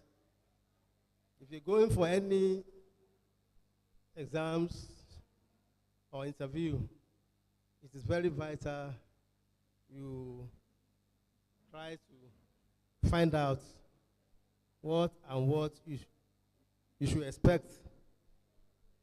You have senior colleagues who have done the exams. So you try to meet them. My senior colleague, I'm going for so exams. I'm going for the interview. What are the tips you can give me? And this will be done when you humble yourself So the next one is identifies areas of concentration in past editions. Yes, there are some exams or interview that past questions can be laid hands on. We have cases whereby your senior colleagues that have attempted such exams, wọ́n ti ṣe lẹ́ẹ̀kínní, wọ́n lulẹ̀, wọ́n ṣe lẹ́ẹ̀kejì, wọ́n lulẹ̀, ẹ̀kẹta. Are you getting me? So such senior colleague, we have past questions. So you have to humble yourself to get the past questions so that you can forge ahead. The next one is listen to news for current affairs. You have various modes of information now. Through newspaper, through listening to radio, listening to TV, even we have online, media now that you can always get information from it. And why do you have to why do you have to listen to all this? Because you have to be current. Like this very program we had. If you are not on the platform, if you are not on the platform of NULGE, you might not be able to know what is happening. So, but if you are on the platform, immediately you just see that, so there's a recent program for healthcare workers. So that will make you to be here. And that's why you have to be current. And also, when you go for interview, current affairs are likely questions. Because some of you might think that, okay, it's just your profession that will be asked. No. They might even ask you, you might think it's a silly question. What's the name of your head of department? That's your director. And I'm sure most of you don't know the name of your director here. Eh? Hello? Okay, somebody from the local government. What's the name of your director, the chief director? Ido local government. Eh? So the question might look simple to you, but they can ask. Or the name of the executive secretary of your board, and so on. So you just have to be up and doing. You have to be conversant with the day-to-day activities. Not only your local government, but in the state and Nigeria in general. So the next one is get familiar with policy documents related to the service and especially your CADA. Hello? So the last speaker has actually explained extensively on the need to get policy documents. And what are these policy documents? We have circulars, we have relevant books like the Handbook of Local Government, we have staff regulations, we have approved scheme of service, which was being read to you at the first lecture. We have financial memoranda for local government employees, and so on and so forth. All these are vital documents which you must have at hand for you to excel in the service. And of course, we have fair knowledge of other areas not related to your disciplines. That is still intertwined. That is, it links to even the first explanation, that you don't restrict yourself to your department alone. Try to know other areas, especially admin, because whether you like it or not, questions will be asked on admin. most especially on staff regulation. May I ask you, what are the various offenses do you have in the local government as prescribed in the staff regulation amended, 1978? What are the various offenses? Tell me the various offenses we have. Offenses. We have offenses and we have sanctions. Okay. Still under corruption. What of absenteeism? That's a misconduct. Also, lateness to office, drunkenness, foul language in the office. Actions should take place or should commence. So that's the call circular. And of course, just as I told you the other time, officers have to indicate interest by obtaining and filling letter forms. So you can see interested, that word is always there. Interested and eligible. Some might want to say, interested, I'm not interested, though. But that will count against you if you don't get the form. And you will just remain static, remain stagnant. So that is for obtaining of what it counts.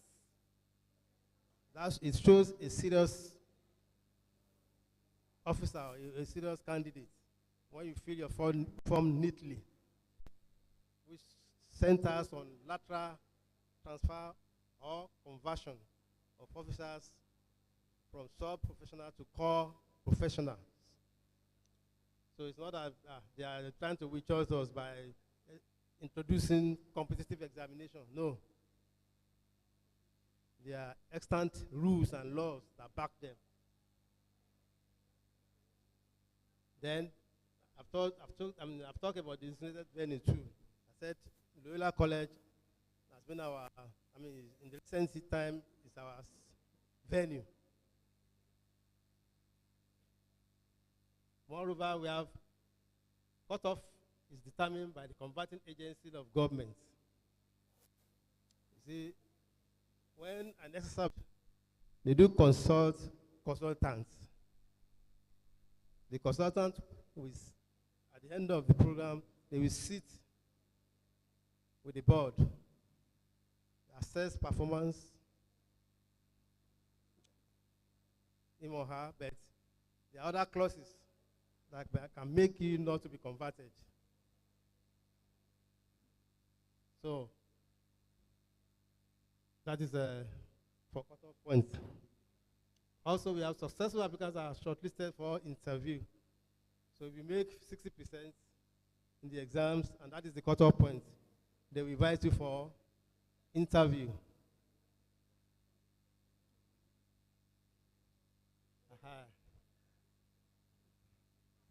Also, we have except for administrative officer KIDA, they said only one interview session is organized for others.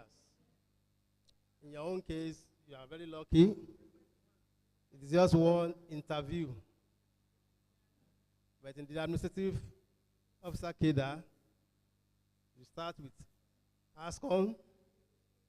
After ASCON, you go for extended interview, and that one is for 3 good days.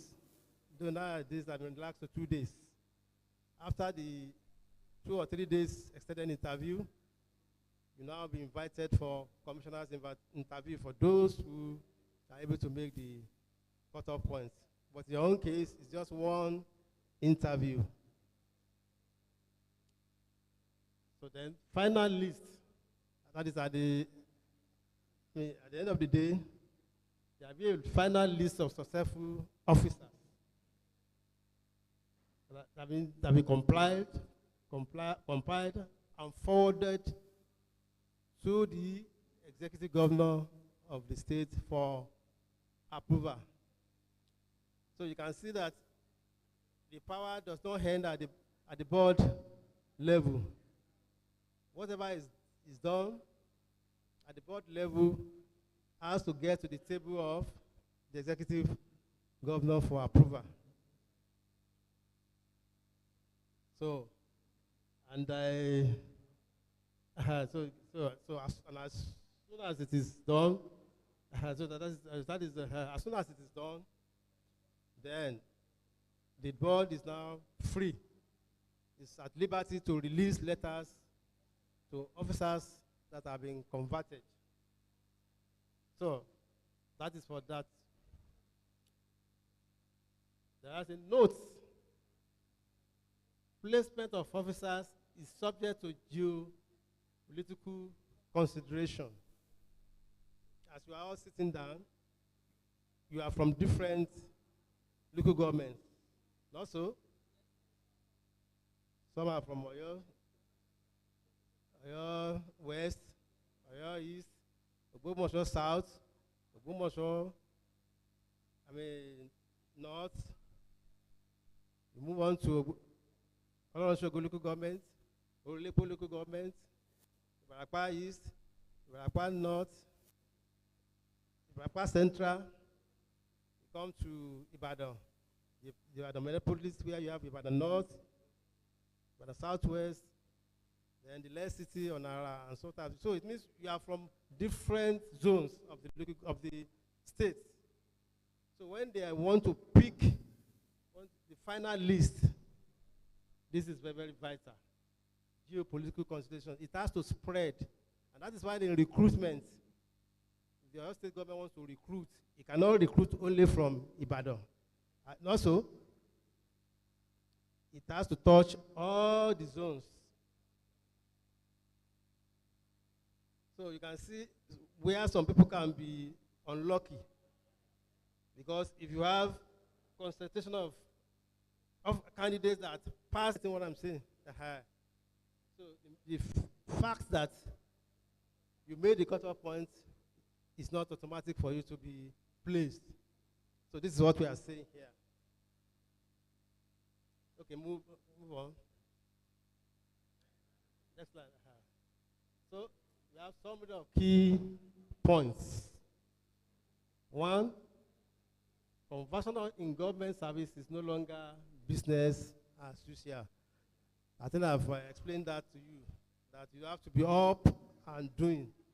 You know that, you have to put in your best. Unlike before, when once you have your certificate, you present it, automatically you are converted. But that is not the situation now. You have to be prepared. Haven't had the certificate, you have to know that you have to face competitive exams.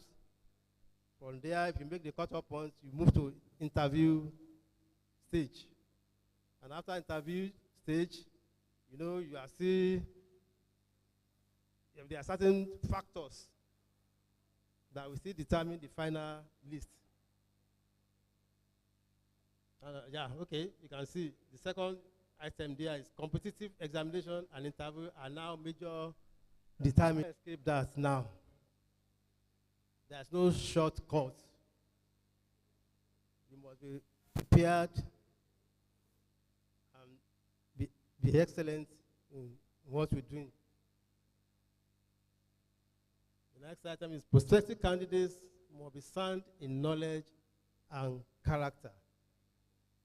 This was explained to you by the last speaker, that apart from your knowledge, apart from being sound on the job, your character matters. And how do you measure the character? You wonder that, character meaning. Your boss is watching you, if you don't know. Your boss is watching you. Even if he's not around, he knows what you are doing. So yes, because he or she has a strategy to get information about you. We had cases where upper form is filled and is sent to the head of department. The head of department recommended that the officer is so excellent on the job, but on the character side, the officer is rude. Officer is what? Rude. It means, which is an act of what? Insubordination under the staff regulation 2. So, now I wonder, so that officer, by the time this paper form got to the commission, because the officer is a senior officer, they just have to place his upper form somewhere because of the commendation of the HOD. He's very sound on the job, but rude. So it took a long time before we could convince, before we should appeal. We just have to appeal to the commission that this officer should not miss the promotion. So the same thing will happen to you who are ambitious to be converted. So try as much as possible to behave yourself, not only in your different centers, but outside. Are you with me? Even the outside people, they mind you more than yourself. They mind you more than yourself. Because they are not in the system, but they know that you are in the system. And they want to mark you. That, okay, yeah, say this one, officer, yeah, you understand that? So you have to be of good character, both within your system, that is within the service, and outside the service. Furthermore, okay, the next one is all candidates must be conversant with relevant service documents, especially the most recent edition of the local government scheme of service. So I think that one has been exhausted by the last speaker. The scheme of service should be your Bible and your Quran. So by virtue of your profession, you might say, okay, you are supposed not to have a copy, but you can always get it from your boss, the HODs. Or you go to admin. The copy is usually with the staff officer of the local government. So if you have any complaint, you see him, he will explain to you what are steps to be taken. Then success in the exam does not translate to automatic placement. So that's a very vital point. And this can be translated to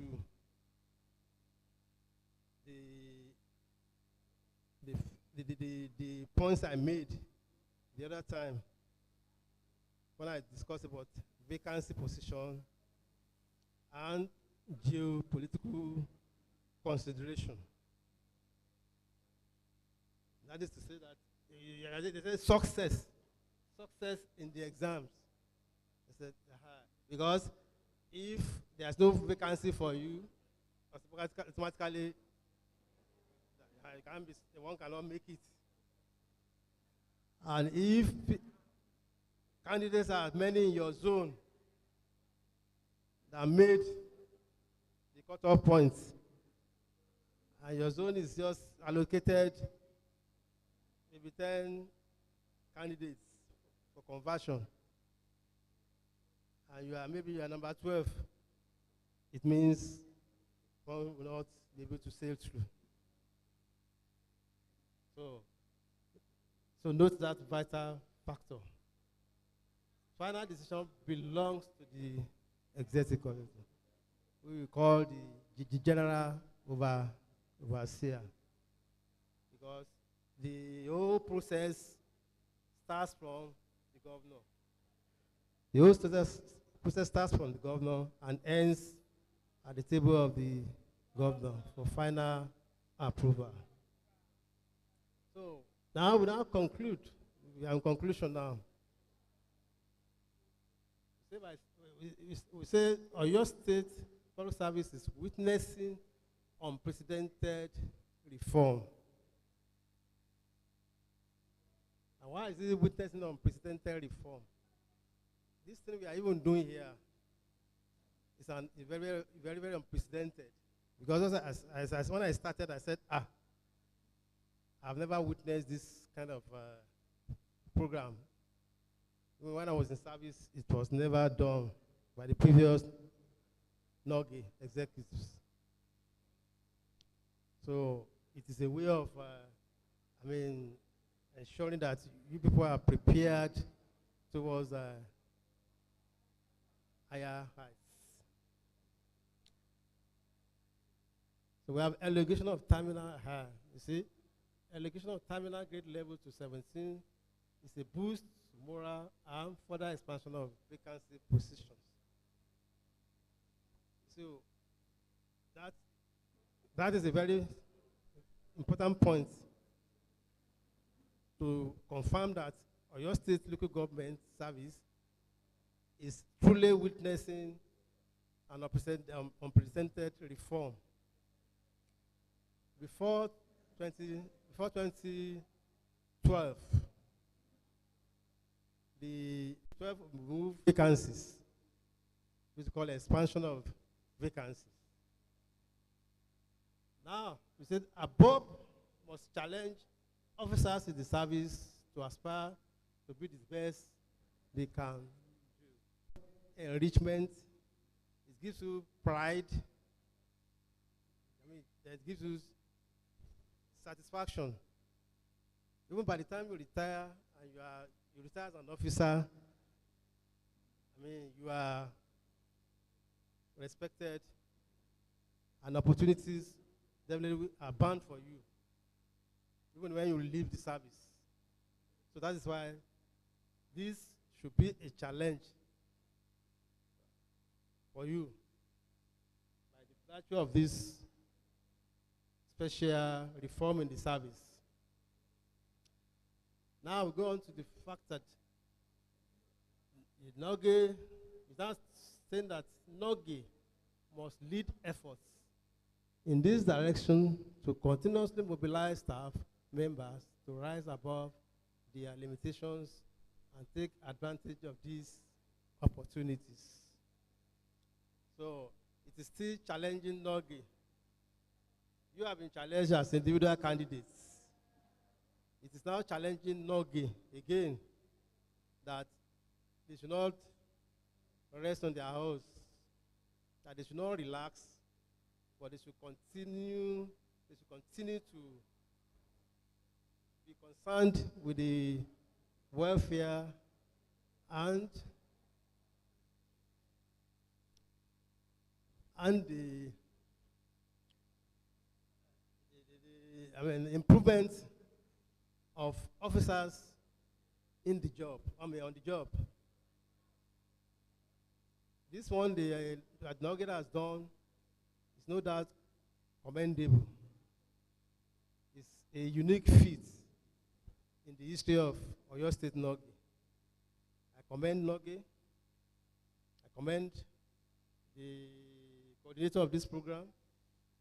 I commend everybody here present.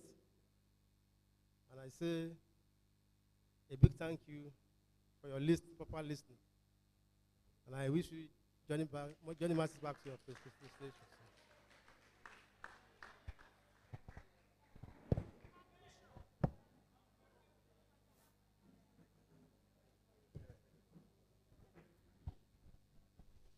Hello.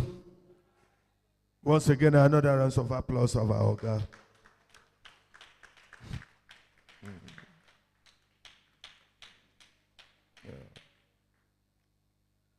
Without wasting our time, we'll go to questions and answers. You have listened attentively to the lecture. There has been a wonderful lecture. So let's give room for questions. We have one clarifications.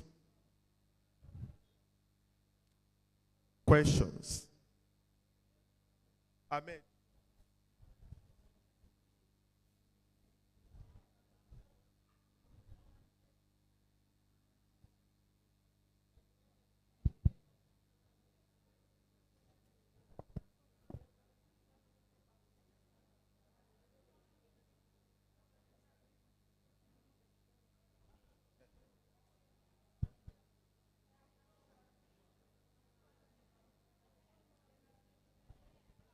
Hello?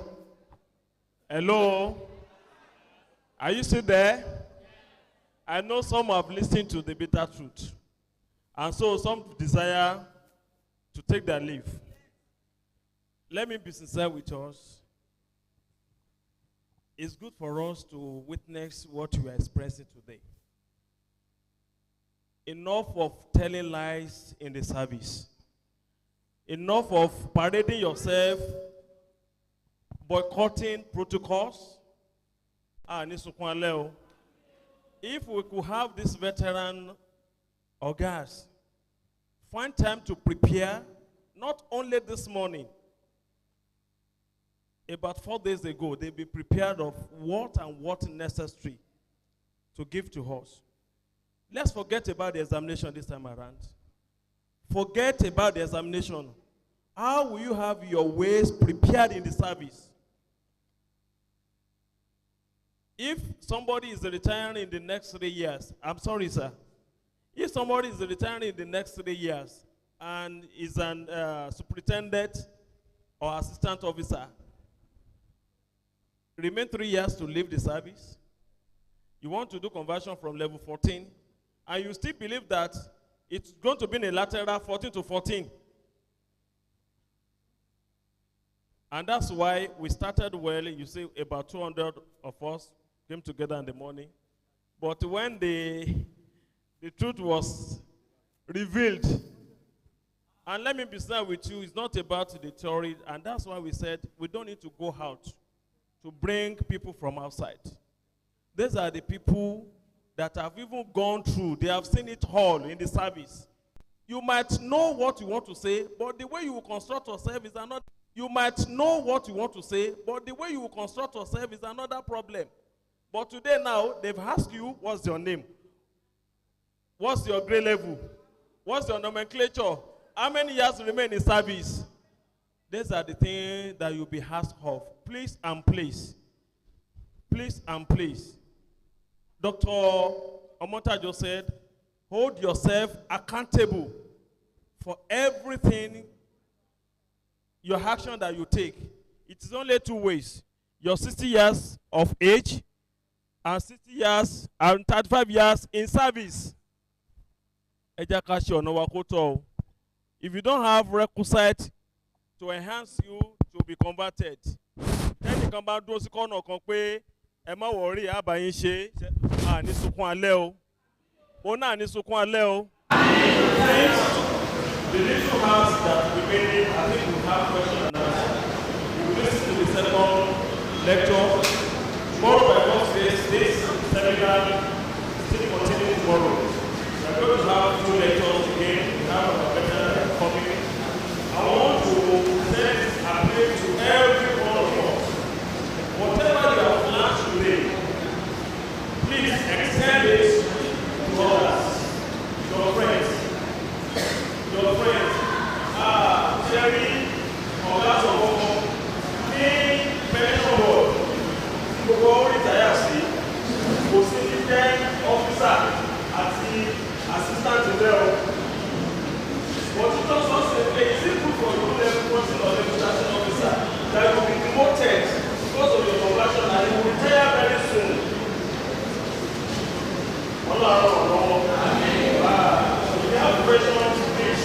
Don't try to be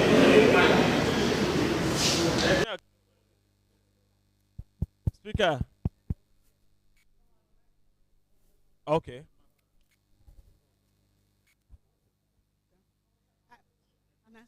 I want to appreciate all our resource persons. I say a big thank you to you, sir. I say I want to appreciate our resource person. I say a big thank to them because they are throwing more light to every one of us here. My own question goes like this, sir.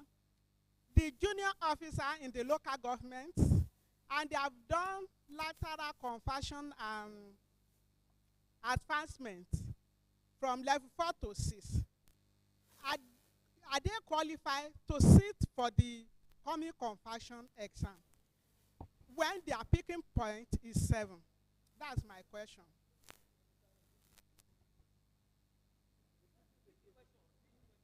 question is that the junior officer level 4 in the local government and having the half record technician certificate, and they are to converted to health record technician grade level 7, and in local government level they have upgraded them to level 6. Are they to come and write the conversion exam? That's my question. Please, anybody who want to ask question, to signify now.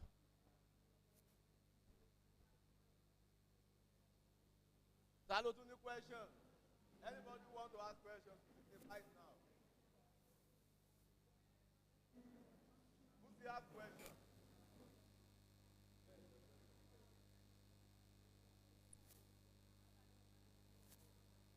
Anybody who want to ask question, signify now.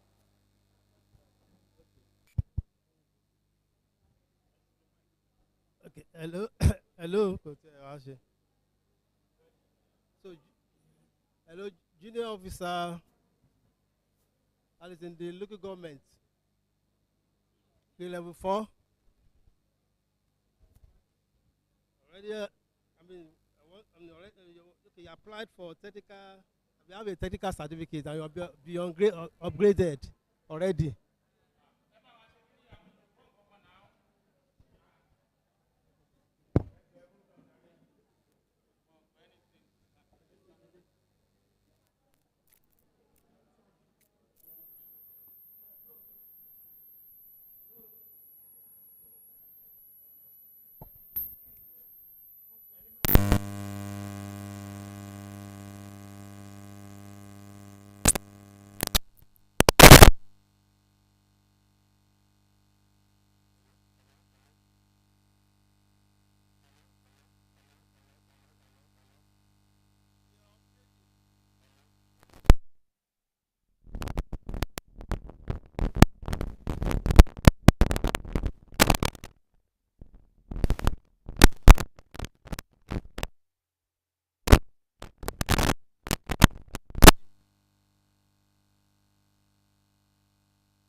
Hello?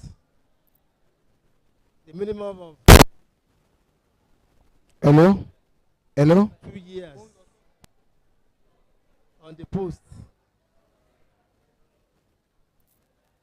You can still apply because the effective date was 2018 and this is 2022.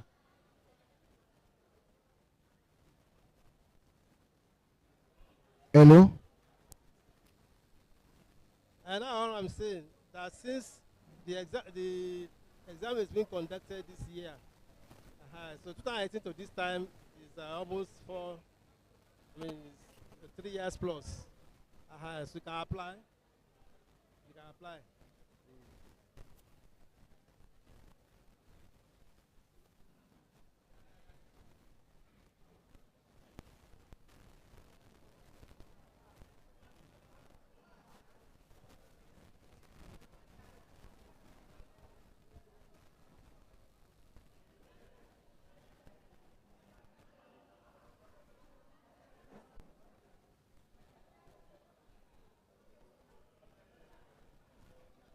Hello?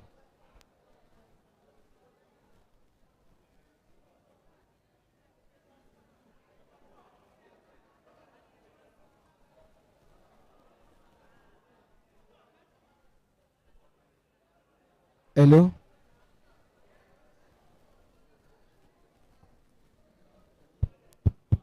Hello? Hello?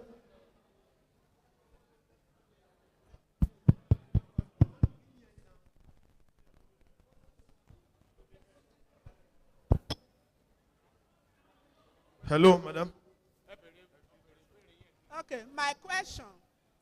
I said the junior staff at local government level that have done conversion exercise in the local government level, and they have given them level 6, and their picking point is level 7, health record technician. I asked that, are we still need to come and write the conversion exam? That's my question.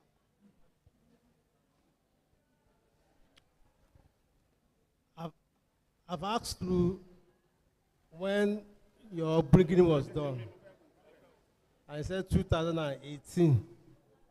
That meant a minimum of 2 years on grade level 6. Have it?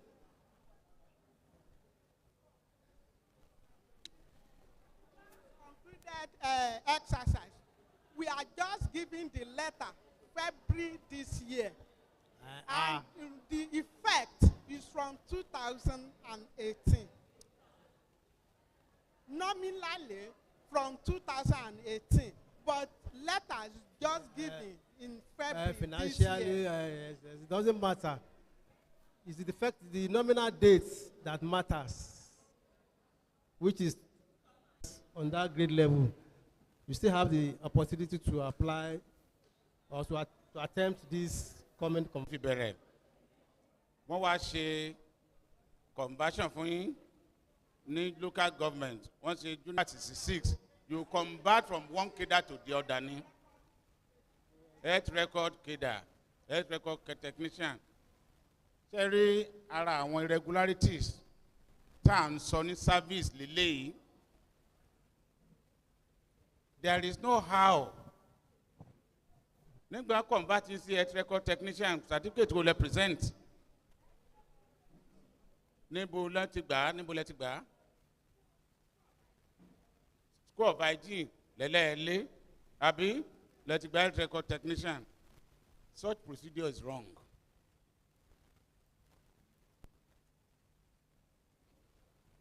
In tó wà ń bí, ó ní health record technician entry point wọn GL7. So there is no how. GL7 is beyond the ojú agbára Junior Staff Management Committee. Junior Staff Management Committee là ń pè wọ́n. Ojú agbára Junior Staff Management Committee láìsọ pé jókòó àwọn converting. It is an illegal conversion. Very illegal. So because n tó ṣẹlẹ̀ ń sìn ni pé wọ́n ti behave in excess of their authority. Wọ́n gbọ́dọ̀ ṣe n tó jọ. Kàn continue yín níbi tẹ́ ẹ wà. Kàn wá sọ fún yín pé okay ohun tẹ́ ẹ máa ṣe ni pé if ó kù nǹkan kan tí mo fẹ́ fi kún kí wọ́n wá sọ fún yín pé ohun tẹ́ ẹ máa ṣe ni pé you apply to the commission. Nígbà tẹ́ ẹ ti parí kíní you write your application letter, forward it to the commission. So at the time of conversion, big babai, no mark paying. Because telling a conversion, it is and if you don't have it, you will not go. We are ready at Yagba, I mean Omagba, Kama daily Agba. We don't want that. That is what Nkanton Shelekakiri ni commission in those days, and even to some extent recently. Be illiterate, lost Sodoga, I want to get the money superior qualifications. It has to stop completely. So you will tell your mama, but you officially you are health assistant officially. Record. Now,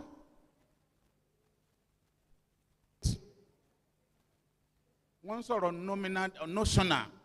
Cherry, ìyẹn ni mo gbàgbé, because it is very ìyẹn ni mo gbàgbé, because it is also very important. Is it ìgbà tí wọ́n bá convert yín ni àbí ìgbà tí certificate yín read?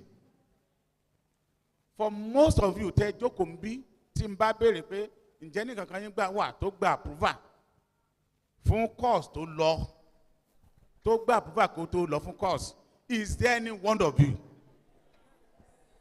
How many of you ni wọ́n kọ lẹ́tà fún kó tó lọ fún course yẹn? You were given letter to proceed lórí course tẹ lọ. How many of you ló lè sọ fún mi? Okay, 1, 2, not gbàtẹ́ dé o. Before health, mo máa fojú health wò. So bí wọ́n ṣe gbé admin jáde, èmi náà gbé health jáde láti jẹ́ pé gbogbo ẹ̀ kó wá múra wọn. I need to say this. The purpose of today's program is not to discourage anybody from this conversion exercise.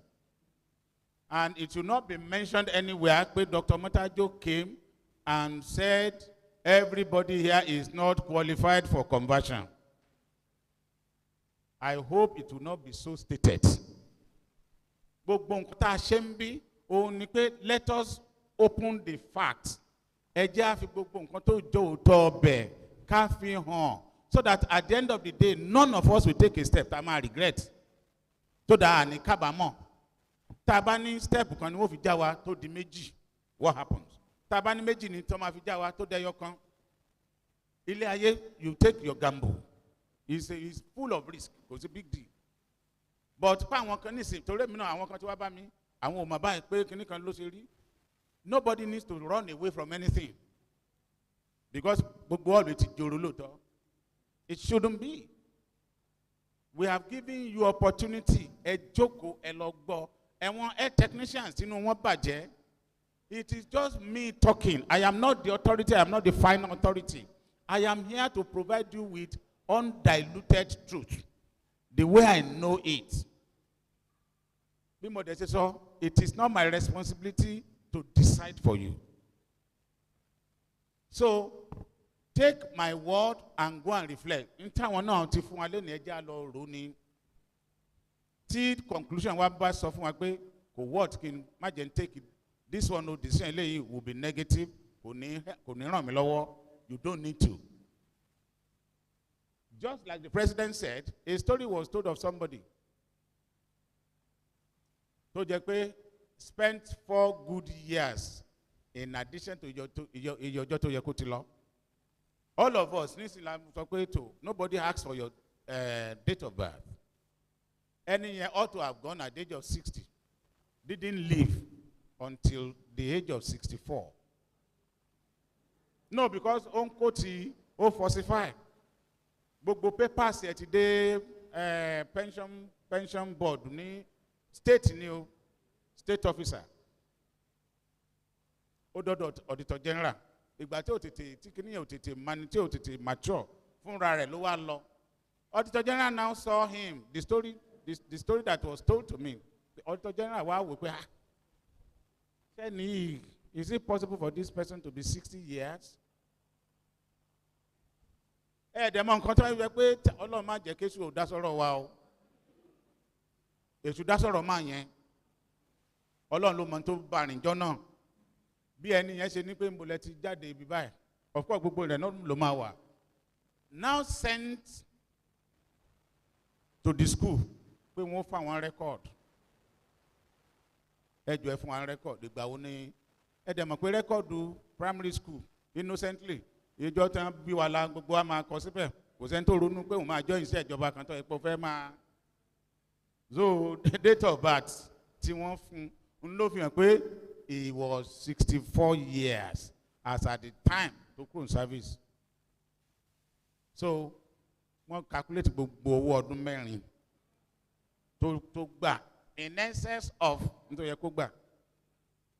Wọ́n wá yọ kúrò nínú gratuity the balance of his gratuity. Ṣé kéèyàn tí mo fọkàn sí pé èmi náà rí bí 4 million gbà kan wá sọ fún pé tó your balance is 400,000. Pé sorry your balance mo wọ ọdún mẹ́rin ni.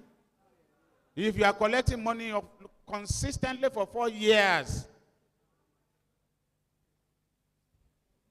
So owó yẹn wá kù 400,000 as an example ni o. I tell you that man didn't survive it. He did not survive it. And that is it. Ọ̀pọ̀lọpọ̀ wa làwọn náà ti wo bìkan ó yẹ ẹjẹ́ ń tipex ẹ̀ ẹjẹ́ ń ti báyìí ẹjẹ́ ń ti tàn. Ọlọ́run ó ràn wá lọ́wọ́. Gbogbo tí a bá rò, gbogbo nǹkan tí a bá decide ń bí, tá a bá délé láti ṣe, òní ẹ jẹ́ ká ṣe o. Ẹ má jà sọ pé bójójú mi ń dẹ́rù bẹ́ni kankan. I don't think I am just here to help you with information, to make sure that mo protect the career from any form of injury. Pé mi mọ̀ ní ká ní mo ti mọ̀ kí ló gbé mi débí. A lot of us la ń commit errors because we are ignorant. One day there is no ignorance in law. There is no ignorance in law. Opportunity lẹ́ni lónìí. Ẹ má miss ẹ o. Olúwa ràn wá lọ́wọ́. Ẹ ṣé gan.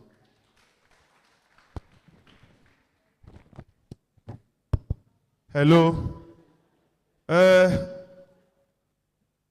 Once again, we want to appreciate our lecturers for these wonderful lectures and opportunities. We've had them all, and I know it will guide us in our future endeavors, because we'll be able to pick our careers, know what to do with our careers. The lecture continues tomorrow. On behalf of NULGE, the State Executive Council of NULGE.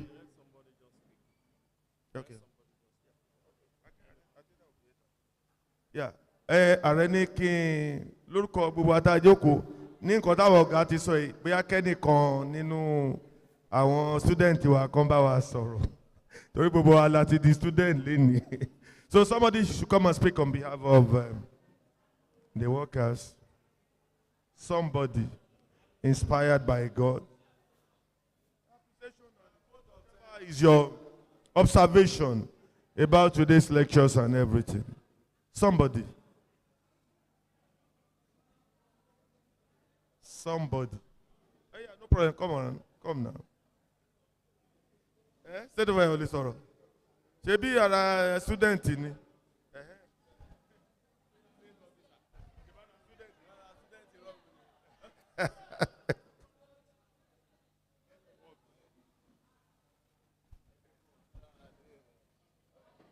As a participant here and already star officer, on behalf of we students, we do appreciate our facilitators here today. In fact, we've gained a lot. I will pray that the Lord will uphold you and see you through in all your endeavors. Thank you very much. God bless you. Also, we appreciate the State NULGE for this wonderful seminar organized. We pray that Lord will strengthen the union in Jesus' name. Thank you very much. God bless you.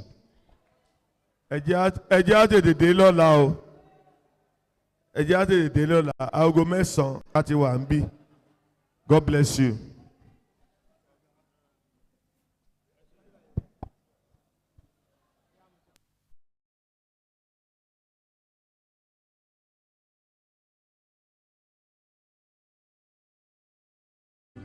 Yet what force on earth is weaker than the feeble strength of one? For the union makes us strong.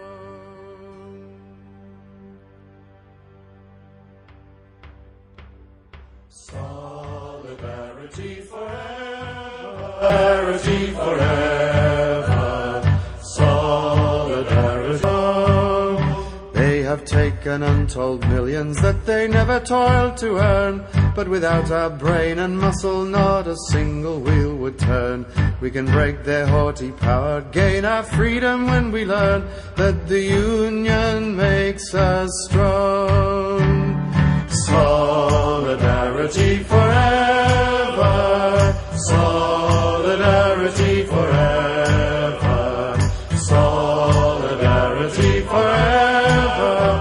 For the union makes us strong. In our hands is placed the power, greater than their hoarded gold, greater than the might of armies, magnified 1,000-fold.